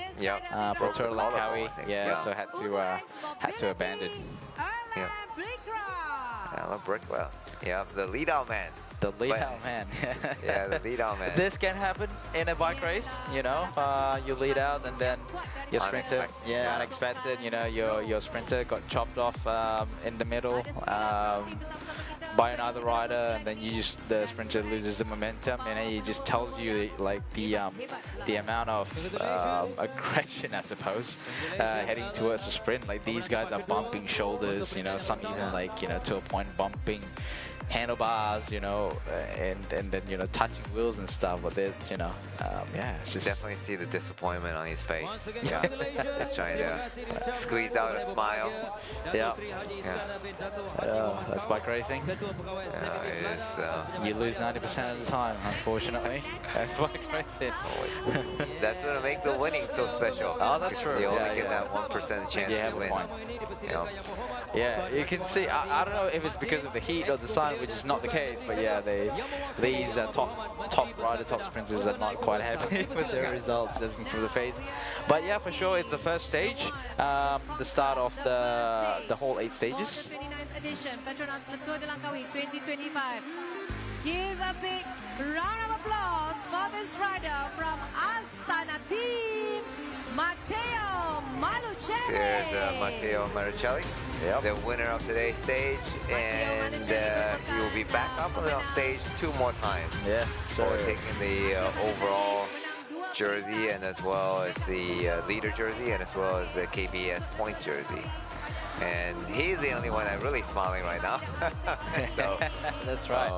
Well, I mean, for the race organizer of PETRONAS Langkawi, we're very excited to have these riders back again, and we're excited to have Matteo Manicelli in the top step of the podium. Here's the final photos of today's top 3. Yep. Generally in Europe, only the winner, stage winner, gets on the podium. But in the Tour Langkawi, well, and also in some other races in the US as well, the stage, the top 3 of the stage also gets on the podium, which is good. That's good. Celebrated the whole podium spot. Yeah, it's not easy to be a top 3 in a stage. I know. Right. It's hard work. Yeah. I mean, it'd be nice, you know, these days Tour de France, a lot of the racing actually overlay their data numbers, you know, see how many watts they're pushing. Okay. And for people like us, you know, that have a little bit, you know, that uses power meter, when you look at that, it's like that's just not possible for us mere humans to do it. So it gives a little bit of a context, and I think, you know, I mean, we try to do it as best as we can, you know, as a commentator of this year's PETRONAS Tour Langkawi, to give you as much insights as possible of how hard it is to be racing at this particular level. Absolutely. I mean, this is not even Tour de France, right? That's a whole new different, that's another higher level. There's so many different levels in bike racing. Tour de France, that's, you have the Grand Tour, then you have the World Tour, then you have the Grand Tour, then you have the Tour de France, the biggest race of all. Well, talk about big races, you know, tonight it's going to be the World Championship. Don't forget, that's another big race, other than biggest one-day race, other than the classic, the classic race, but the World Championship is tonight, and we're gonna see the Pogačar defending his whether or not he's gonna be able to defend his World Champion rainbow jersey. There's the most aggressive rider. Yeah. Number 62. There you go. He finally got his name. That's right. Yeah, so apologize to all viewers earlier. Yep. Oh, no, he still has 60. No, he still has 62 on it. Yeah. Okay. Yeah. It's Adrian. Yep, Adrian Mayer. Yeah, Adrian Mayer from the Rockets. Competitive. Yeah, most competitive. Started the breakaway, out in the wind for the longest time throughout the whole stage. Adrian Mayer, Unibet Tietema Rockets. I think, I think the vlog is going to come out soon, maybe tomorrow, of the first stage, you know. So let's, I can probably watch that as well.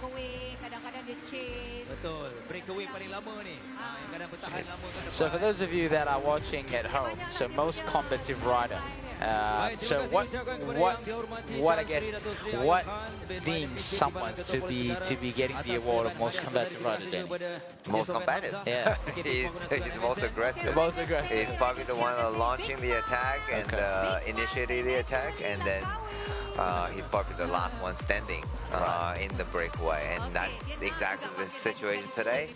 That he is the one that actually, after multiple attempts, and he wasn't the only rider that being aggressive, but it was his attack that finally got the four breakaway rider to clear the peloton, and then when Ayman Rosli stopped after the sprint number 3, then he still kept on going as far as he could in order to get the most competitive riders. So there you have it for the audience at home. For those who are wondering what makes the most combative rider, just got to be as aggressive as you can. You know, I mean, that's the rule of thumb, but then it's up to the race commissioners. That's Harif Saleh. Yeah. The sprinter for the Terengganu cycling team. Yeah. Yeah, here goes Harif Saleh. It's the best ASEAN stage finisher. There you go. He's Best Asian, best stage finisher for today's stage. That he is the best rider. Yeah, it's definitely a good start. You know, he's trying to redeem himself from the last year's disappointment. And Tour Langkawi, we had to leave early after halfway through the race. Yeah, it's good to see he's back in the top 10 position. You know, obviously there's a lot of big hitters, big sprinters in this particular race. Being able to get top 10 among the big guns, it's an honor. I mean, it's overwhelming, I suppose. Yeah, and he can see he's super happy, super joy. Ninth, and he's super. Yeah, but he's just for him to get back on the podium. You know, that's a he didn't race much, and also you can see the scar on his face. He just had a massive crash on stage 1 of Huangshan. So having, you know, that was just literally weeks ago. Yeah, it's not even a month. Yeah, so having that massive crash and then bounce back immediately just show the resilience of Harif Saleh. And you know, he's not a young man by any means, bike racing, but he's still, you know, he could have easily gave up and to race, and since he had a massive big crash, but he quickly bounced back and ready for it. So well done, big kudos to him, and showing that his resilience and consistency in this race. You know, I think the injury is one part of trying to heal from, but the other thing is the trauma. You know, to be able to like bump shoulders again and being in that tight sprint position, fighting for the sprint position. And here we go, the other Terengganu rider, Ayman Rosli. The great performance today again. Yeah, he nearly went the wrong way around again. He did that last year. Really? Come on, mate. It's not your first time. He's laughing about it. Yeah, he's a great guy. Great guy and a great rider. Obviously did a great job. I mean, he was in the tag multiple times in order to get in the finish, get into the breakaway. Yeah, super aggressive riding as well. That's one thing. That's the great attribute about him, because it's not just I'm sure he's not the only one wanted to get in the break, but some rider tried it one time, didn't stick, and then they stopped doing it. But he kept going until he got in the break. You know. Yeah, a few riders from TSG, Terengganu Cycling Team, or TSG, the abbreviation for this team. Vadim Pronsky also did an attempt.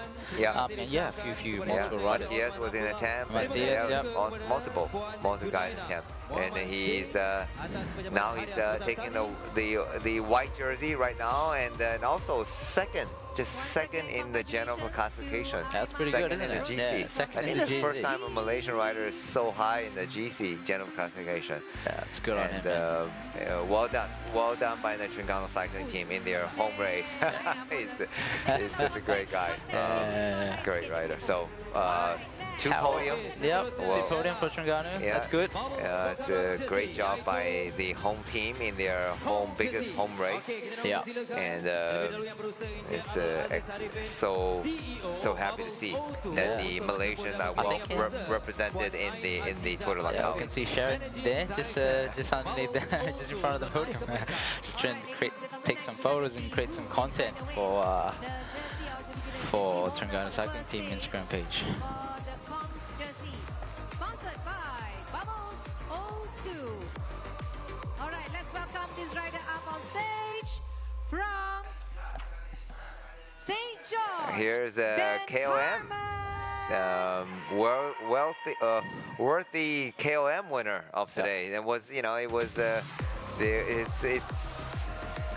we talk about he's able to wear the KOM jersey. He wore it wrong as well. So. Probably not used to it. The intuition, right, is to wear the zipper on the front. That's right. For the presentation, is zipper on the back. So well done by Ben Carmen from Brisbane St. George Continental Cycling Team. Yeah. And that's for a small team to come here and then take the prize on the day 1, be able to wear that jersey to stage 3 at least. Yeah. But he certainly is a strong rider, and he probably could have even tried to keep it to the, trying to go on the attack and trying to keep the polka dot bubble polka dot jersey. That's right. A different sponsor for this year's polka dot jersey. Yeah.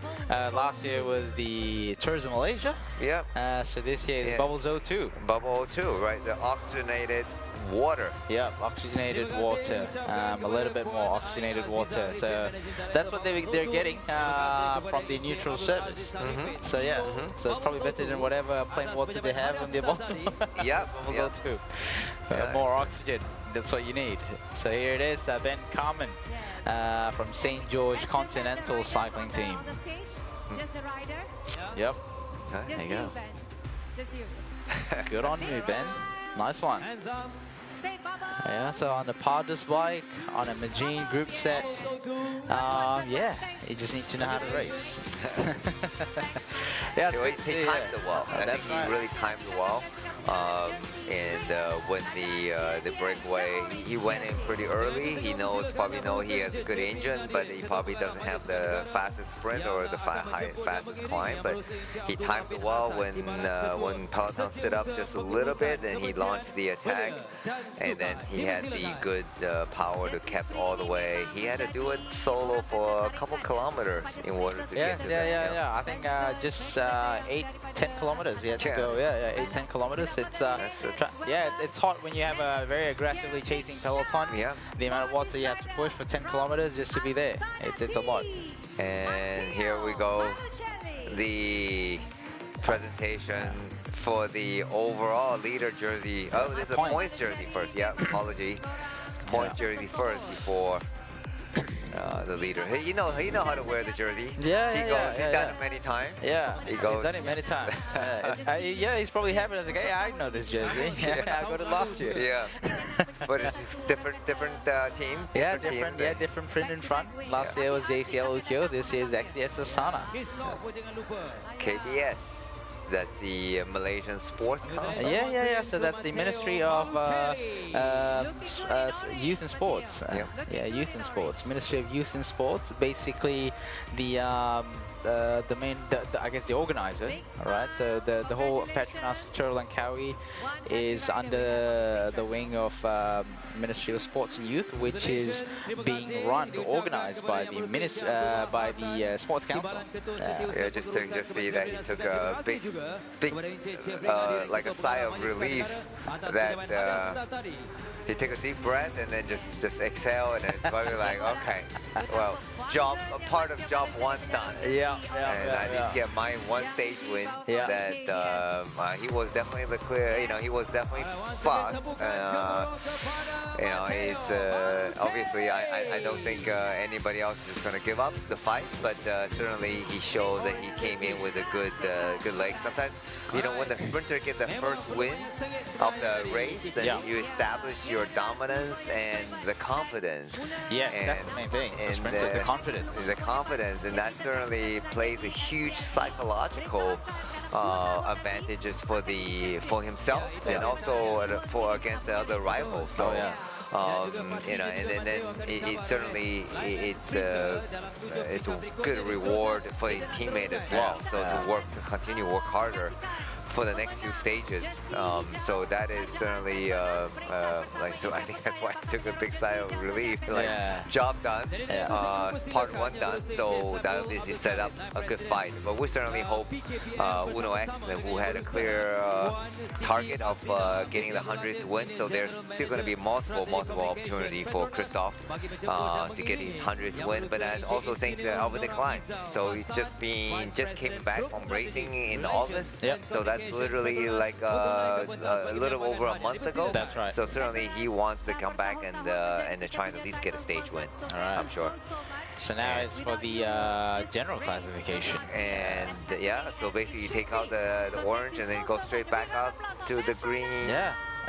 General classification jersey. And who else? Maricelli. It's pretty much a replay of last year's, where Gleb Syriza won the first stage at Langkawi as well, and scored 2 jerseys. Green and also Petronas green classification, and also orange. But interestingly, he said, Maricelli said, Gleb said he only wanted the target to win the one stage 1. Okay. And I'm sure he's not targeting just to win stage 1. I think Maricelli wants to to win as many stages Oh as yeah, possible. for sure, 100%, right? Like I believe, we all think and believe that he comes here to defend his orange jersey. Yeah, absolutely. And he's not a bad, he's not a bad climber. I mean, I know his build is it's quite chunkier. Yeah, a sprinter build. Yeah, sprinter build. But he can get to the climb. I mean, small climb, get over the small climb fairly well. Yeah. I see how he rode last year in the Cameron Highland stages. He would only drop probably the last 5K, and then with Fraser. Yeah, with that Fraser one, Booker Fraser is much even easier climb. So there could be a surprise. That would be a very interesting surprise. And then also last year, that stage where it was from, I think it was stage, correct me if I'm wrong, I think it's stage 5, where the stage was from Kuala Lumpur to Malacca, where they had to go up the infamous Bukit Hantu. Oh, okay. Yeah, infamous Bukit Hantu, and then heading towards Malacca. Yeah, he was there in the mix as well. So it's not bad. Yeah, he can certainly climb. So this, it could be. I mean, I think I assume that he's going to hold the jersey until the Fraser stage, and certainly he's going to give a try. But yeah, here we go. The presentation of all the jersey wear. It's very Petronas-like on the stage. It is. Like a green, like an orange jersey. It's nice green color. Yeah. Very. Actually, I like that color. Yeah, the green jersey. So it's nice. Yeah. Is that the color of your bike? No. No. I'm a boring person. It's silver. It's black and gray. Yeah. I'm a boring person. Yeah, so okay. By no means any fashion. I'm not a fashionist. So, but I think that's similar to the TSG Stringano Cycling. They have this green color, green and silver color. That's really nice. Dua kali Matteo Maluselli naik ke pentas untuk dia dinobat sebagai Raja Pecut dan juga untuk stage yang pertama, dan juga dinobat sebagai winner untuk GC ataupun General Classification, juara untuk peringkat yang pertama, dan sudah pasti membara di hati Ivan Decline untuk sebenarnya dia bercita-cita untuk memenangi peringkat yang pertama, tetapi apakah daya di penamat di penghujungnya tadi Matteo Maluselli berjaya melakukan henjutan terakhir untuk dia memenangi peringkat yang pertama. Okey, baik. Adik, kita nak sambung sebenarnya cerita. Okey. Kita nak cerita dua ni. Satu pasal Arif. Okey. Asia kita pegang. Alright. Okey, Aiman Rosli. Dia sangat konsisten. Kita pada 3 zon pecutan, walaupun pada zon yang kedua tu sikit lagi dia nak dapat untuk menyapu bersih. Tapi dia konsisten. Itu peningkatan yang sangat ketara untuk Aiman Rosli. Baik, seperti yang saya katakan tadi, of course Aiman hari ini dia ingin cuba untuk memenangi jersey keseluruhan tajaan Petronas, iaitu jersey hijau. Kalau let's say kalau dia dapat ketika-tiga zon pecutan hari ini, dia dapat 9 extra time. Tetapi dia juga harus menghabiskan perlumbaan di dalam top 3. untuk 3? Ya, untuk peringkat keseluruhan. Ya, betul. Dan di situ dia akan dinobatkan sebagai di sarung jersey keseluruhan. Dan hari ini dia cuma deposit antara Matteo dan juga Aiman cuma 3 saat saja. Jadi kemungkinan besar, let's say esok Aiman sekali lagi cuba mencuri timing di zon pecutan yang ditawarkan, dan kemungkinan besar bukan Matteo Maluselli menang esok. Saya rasa mungkin Aiman Rosli akan disarung jersey keseluruhan. Okey, ini satu yang sangat menarik untuk kita bicarakan. Di mana Aiman Rosli, sebab esok tak ada pendakian. Betul. 3 saja flat race esok. Ya, betul. Di antara padang besar untuk landai padang besar ke kepala batas 166 kilometer. Jadi maknanya ini baru first day. Maknanya adik melihat ada potensi untuk Aiman Rosli menjarum jersey hijau Petronas. Ya, seperti yang saya katakan tadi, jika esok Matteo Maluselli ataupun pelumba daripada UNO iaitu Erlen Breaka ataupun Arvid Decline, ketiga-tiga pelumba ini tidak berada di kedudukan 3 yang terbaik untuk peringkat yang kedua esok. Dan Aiman Rosli berjaya mencuri timing seperti hari ini. Ya, kemungkinan besar Aiman Rosli ada potensial untuk menyaru jersey keseluruhan. Akbar. Ini boleh kita satu rekod jugalah untuk beliau dan untuk TSD sebenarnya. Baik, sikit saja kita nak sentuh. Harif Saleh. Yep. Kita dah menang Asia daripada Aiman Rosli. ASEAN pun kita punya. Harif Saleh.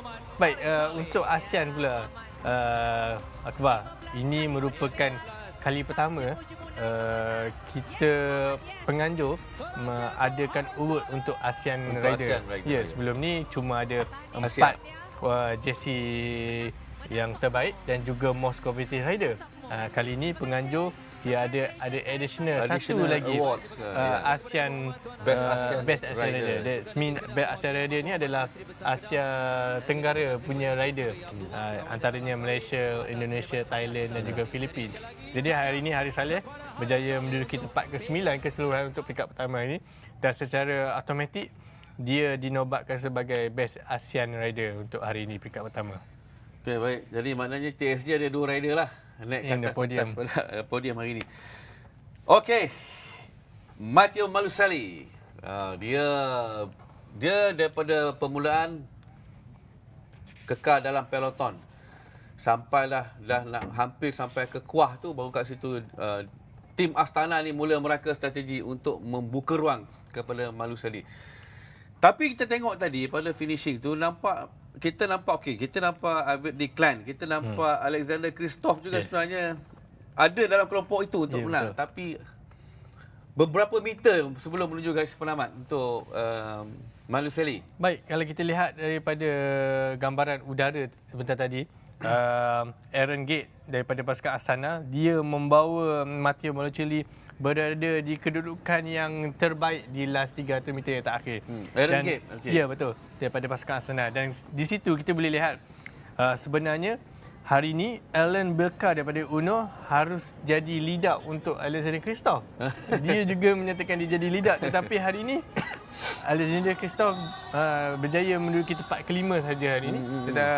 Berbanding Alan Belka yang sepatutnya menjadi lead up, dia berada di kedudukan kedua hari ini. Dan Arvid Declan hari ini daripada pasukan Tudor, kita boleh lihat wajah dia nampak sangat kecewa. Sangat kecewa. Tak senyum pun. Ya, betul, di kedudukan ketiga ni. Jadi sudah pasti saya rasa Arvid Declan dia mesti hungry dengan kemenangan di PETRONAS untuk edisi kali ini. Jadi menarik untuk kita lihat minggu ni, Akbar. Okey, jadi bermakna sekarang ni antara David Declan dan juga Matteo Malusali dah level. Ya, betul. Maknanya kedua-duanya menang 4 peringkat. Betul. Jadi macam saya setuju macam Ali sebut tadi. Bermula esok pertarungan antara David Declan dan juga Matteo Malusali ini akan membara untuk mereka merebut jersey hijau. Tapi jangan lupa Aiman akan mencelah esok. Okay. Jadi persaingan antara Malusali dan juga David Declan esok ni. Ya, of course, Akbar, kita juga tahu David Declan sebelum ni memenangi 4 peringkat untuk edisi yang lepas. Berbanding Matteo Malusali hanya 3 peringkat saja yang dimenangi. Ketiga-tiganya tahun lepas. Tahun lepas, ya. Untuk Malusali. Ya, bersama Haris Saleh juga 3 kali. Okey. Jadi tahun ni macam hari ni peringkat pertama Matteo Malusali hari ni sekali lagi memenangi peringkat. Dia kalau ikutkan dia dengan Arvid Declan sama-sama kumpul 4 peringkat menang, 4 peringkat untuk Arvin dan juga Matteo Malusali. Jadi menarik untuk kita memperkatakan minggu ni, Akbar. Sudah pasti kedua-dua pelomba ini akan memberi saingan yang hebat sepanjang perlombaan untuk edisi kali ini. Okey, kita nak bicara pula mengenai pemenang jersey Bubble O2, Paul Cadot. Pelumba asal Australia, Ben Carman. Dia dicabar juga oleh pelumba daripada Thailand tadi untuk menawan Bukit Malhut. Tapi nampak dia daripada awal lagi dia dah lead the convoy Peloton. Sebab dia dah tahu jauh lagi dah sebenarnya dia dah bersedia untuk memanjat Bukit Malhut untuk memenangi jersey Paul Cadot. Baik, untuk pasukan daripada St. George ini, iaitu pelumba daripada Ben Carman, dia tahu dia mampu untuk mengungguli ataupun melepasi zon pendakian dulu, zon pendakian untuk hari ini di peringkat pertama Kebal. Jadi dia pandai menjarakkan diri daripada peloton. Kita lihat tadi last lebih kurang 25 km menuju ke finishing. Dia pandai bergerak solo dan cuba untuk mencuri zon pendakian yang ditawarkan hari ini. Kerana sudah pasti Akbar, jika dia sarung jersey hari ini, esok dia dah simpan peringkat lagi kedua sini, esok tak ada zon pendakian. Jadi Ya. secara automatik dia akan sekali lagi menjejak podium untuk peringkat kedua dia nanti di kepala batas. Okey, baik. Itu kita dah bicarakan mengenai pemenang-pemenang jersey bagi peringkat yang pertama. Jadi kita nak recap semula. Inilah anda saksikan pemenang-pemenang jersey untuk peringkat yang pertama, Petronas Letur di Langkawi 2025 di Loop Pulau Langkawi dengan menyaksikan pelumba negara kita Aiman. Sebelum itu kita nak bicarakan mengenai Matteo Maluselli yang berjaya menyarung jersey hijau Petronas selaku pendahulu keseluruhan di mana dia memenangi perlumbaan hari yang pertama. Dan Muhammad Aiman Rosli hari ini, wow, dia hebat ya apabila dia berada di tangga yang kedua. Okey. Baik. Ini untuk pemenang jersey orange KBS ataupun Raja Pecut peringkat yang pertama. Siapa lagi kalau bukan pelumba World Team, iaitu Matteo Maluselli. Pelumba ini berasal daripada Itali dan dia tahun lalu bersama dengan Ukyo, tim daripada Jepun. Kali ini dia bersama dengan World Team Astana dan berjaya menyarung jersey KBS Raja Pecut jersey orange. Dan kemudian jersey Bubble O2 menjadi milik pelumba berasal daripada Australia, iaitu Ben Kaman yang beraksi dengan pasukan St. George, di mana dia Muhammad Syawal Martin, pelumba daripada NPC memiliki tempat yang kedua. Satu pencapaian yang menarik, yang hebat juga daripada pelumba negara. Dan bagi jersey rakan muda, jersey putih pelumba terbaik Asia.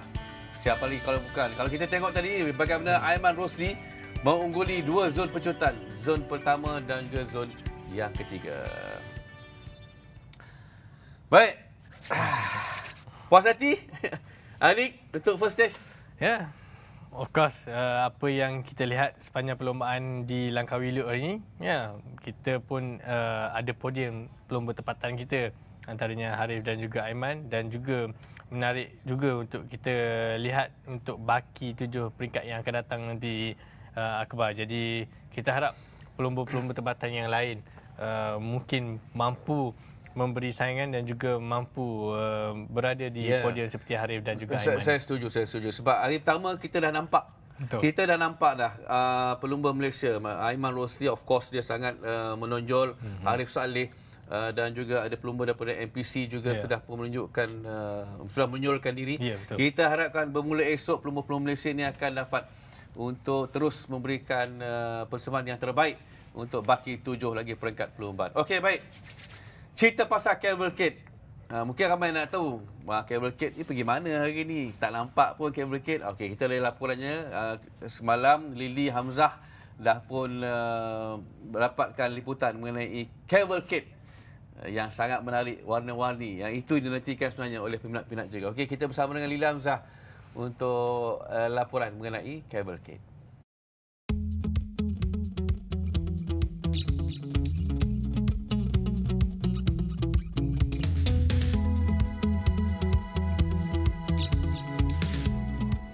Hai semua, Assalamualaikum, salam sejahtera, selamat datang ke saingan Letur Langkawi 2025. Yes, LTDL is back dengan 132 orang pelumba yang akan bertanding dalam 22 pasukan untuk 8 peringkat di LTDL. Dan macam biasalah, kalau ada LTDL, of course ada cavalcade. Dan hari ini apa aktiviti mereka? Jom kita berjumpa dengan orang kuat LTDL, Uncle Mike, dan juga penerima sumbangan untuk hari ini.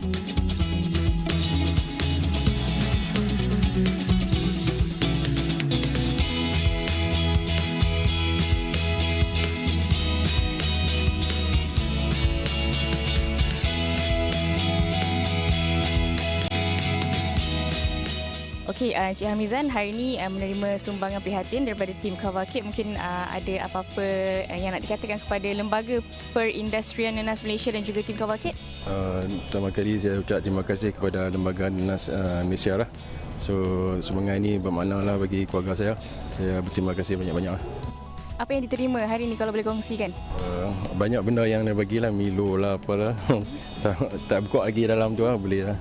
Sedikit wang ihsan kot rasanya. Alright, Lily ketika ini berada bersama dengan orang kuat ataupun bos di Cavalcade. Hi Uncle Mike, how are you? I'm fine, thank you very much. Yang di belakang okey ke? Alright, itu ada sumbangan yang ditujukan oleh ahli-ahli Cavalcade tu hari ini. Okey, apa yang berlaku tu hari ini dan mungkin Uncle Mike boleh kongsikan juga sepanjang 8 peringkat di LTDL, PETRONAS LTDL 2025 ni apa yang akan berlaku?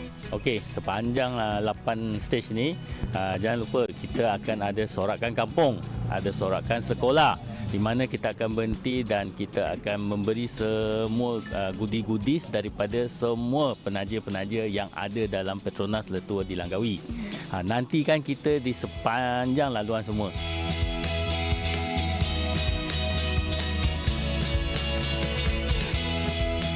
Cavalcade.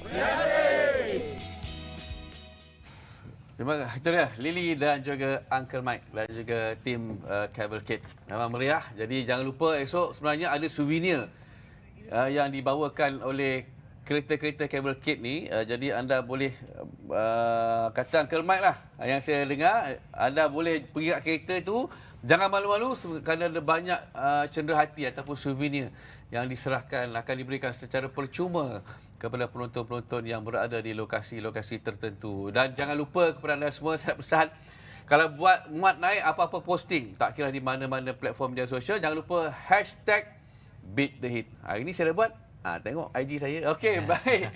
Esok hari yang kedua perlombaan akan berkayuh daripada padang besar hingga ke Batas 166.1 km. Ada 3 zon pecutan. Yang pertama di Jitra, yang kedua di Pendang, yang ketiga di Sungai Petani. Okey. Tidak ada zon pendakian. Okey. Dan kami akan bawakan kepada anda esok pada jam 10.30 pagi, tapi perlombaan akan bermula pada jam 11 pagi. Lewat sikitlah esok. Okey, baik.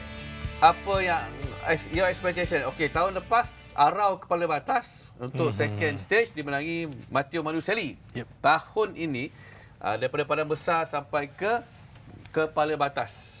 Okay, apa what is your expectation, adik? Baik, untuk peringkat kedua esok sejauh 166 km daripada Padang Besar ke Kepala Batas. 3 zon pecutan yang ditawarkan, tiada zon pendakian. Sudah pasti Akbar, saya rasa kemungkinan besar situasi perlombaan hari ini peringkat pertama akan terjadi esok.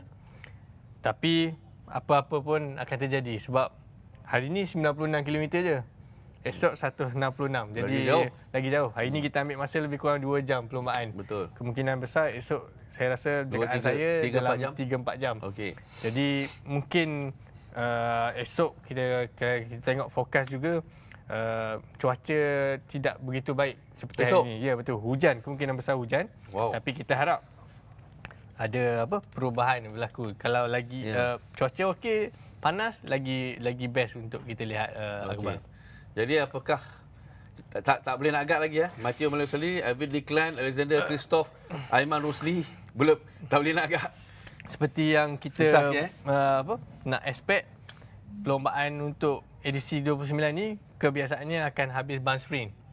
Bunch. Jadi bunch sprint. Kalau flat race lah. Ya, flat race. Jadi kemungkinan besar seperti David Declan, Alexander Christoph dan sekali lagi Matteo Maluselli akan cuba sedaya upaya dan juga sudah pasti dia akan membuat kejutan yang tak akhir untuk memenangi seberapa banyak peringkat di edisi kali ini, Akbar. Yang pasti Ben Carmen selamat untuk jersey Polkadot. Ya betul, Ben Carmen harus menghabiskan perlombaan saja esok untuk dia mengekal jersey Polkadot yang dimiliki oleh beliau. Okey, baik, terima kasih adik Usaini. Jadi begitulah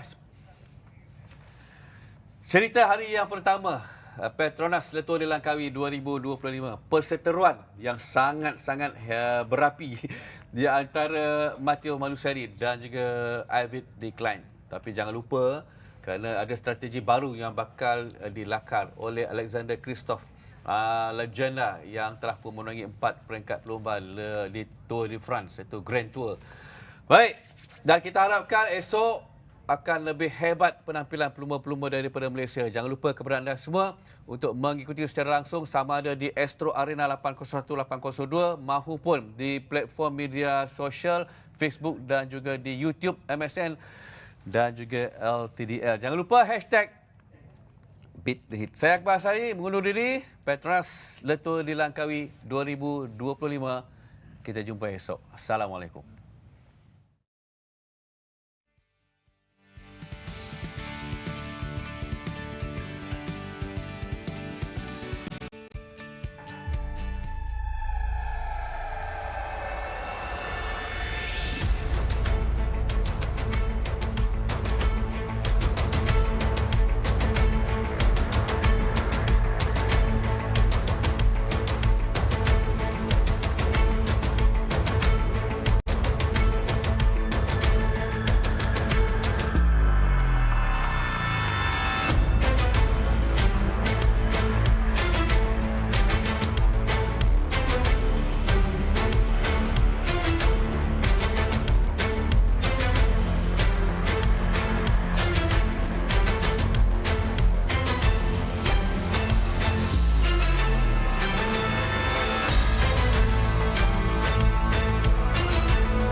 Hah?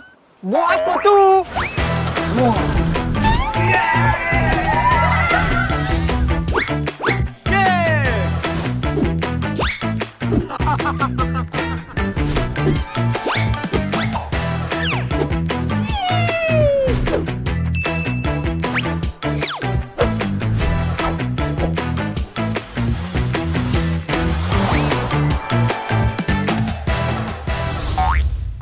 Hey, free barang ke pulang rumah lah. Thank you, Petronas. Petronas, let's go! Ganjaran lebih bermakna dengan PETRONAS Mesra Rewards. 40 ahli Mesra Rewards bertuah bakal menang voucher beli belah bernilai sehingga RM5,000 dan sebahagian daripada 35 juta mata ganjaran Mesra Rewards untuk direbut. Senang je, hanya isi minimum RM45 untuk kereta atau RM5 untuk motosikal dan masukkan nombor telefon anda di PAM atau gunakan aplikasi Settle. Itu je. Gunalah kad kredit PETRONAS Visa untuk menikmati 3 kali peluang menang. Jangan lepaskan peluang anda untuk menangi ganjaran lebih bermakna hanya dengan menjadi ahli Mesra Rewards dan isi di PETRONAS.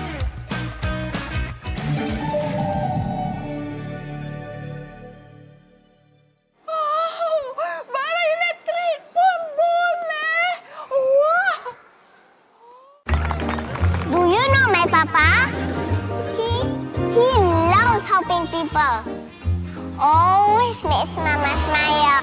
And he can do magic. That's why I love my papa so much. I just use Mesra Rewards. So easy. It's so easy to collect points. Redeem all kinds of rewards. And easy to win hearts too. Senangnya. Ini baru Mesra Rewards.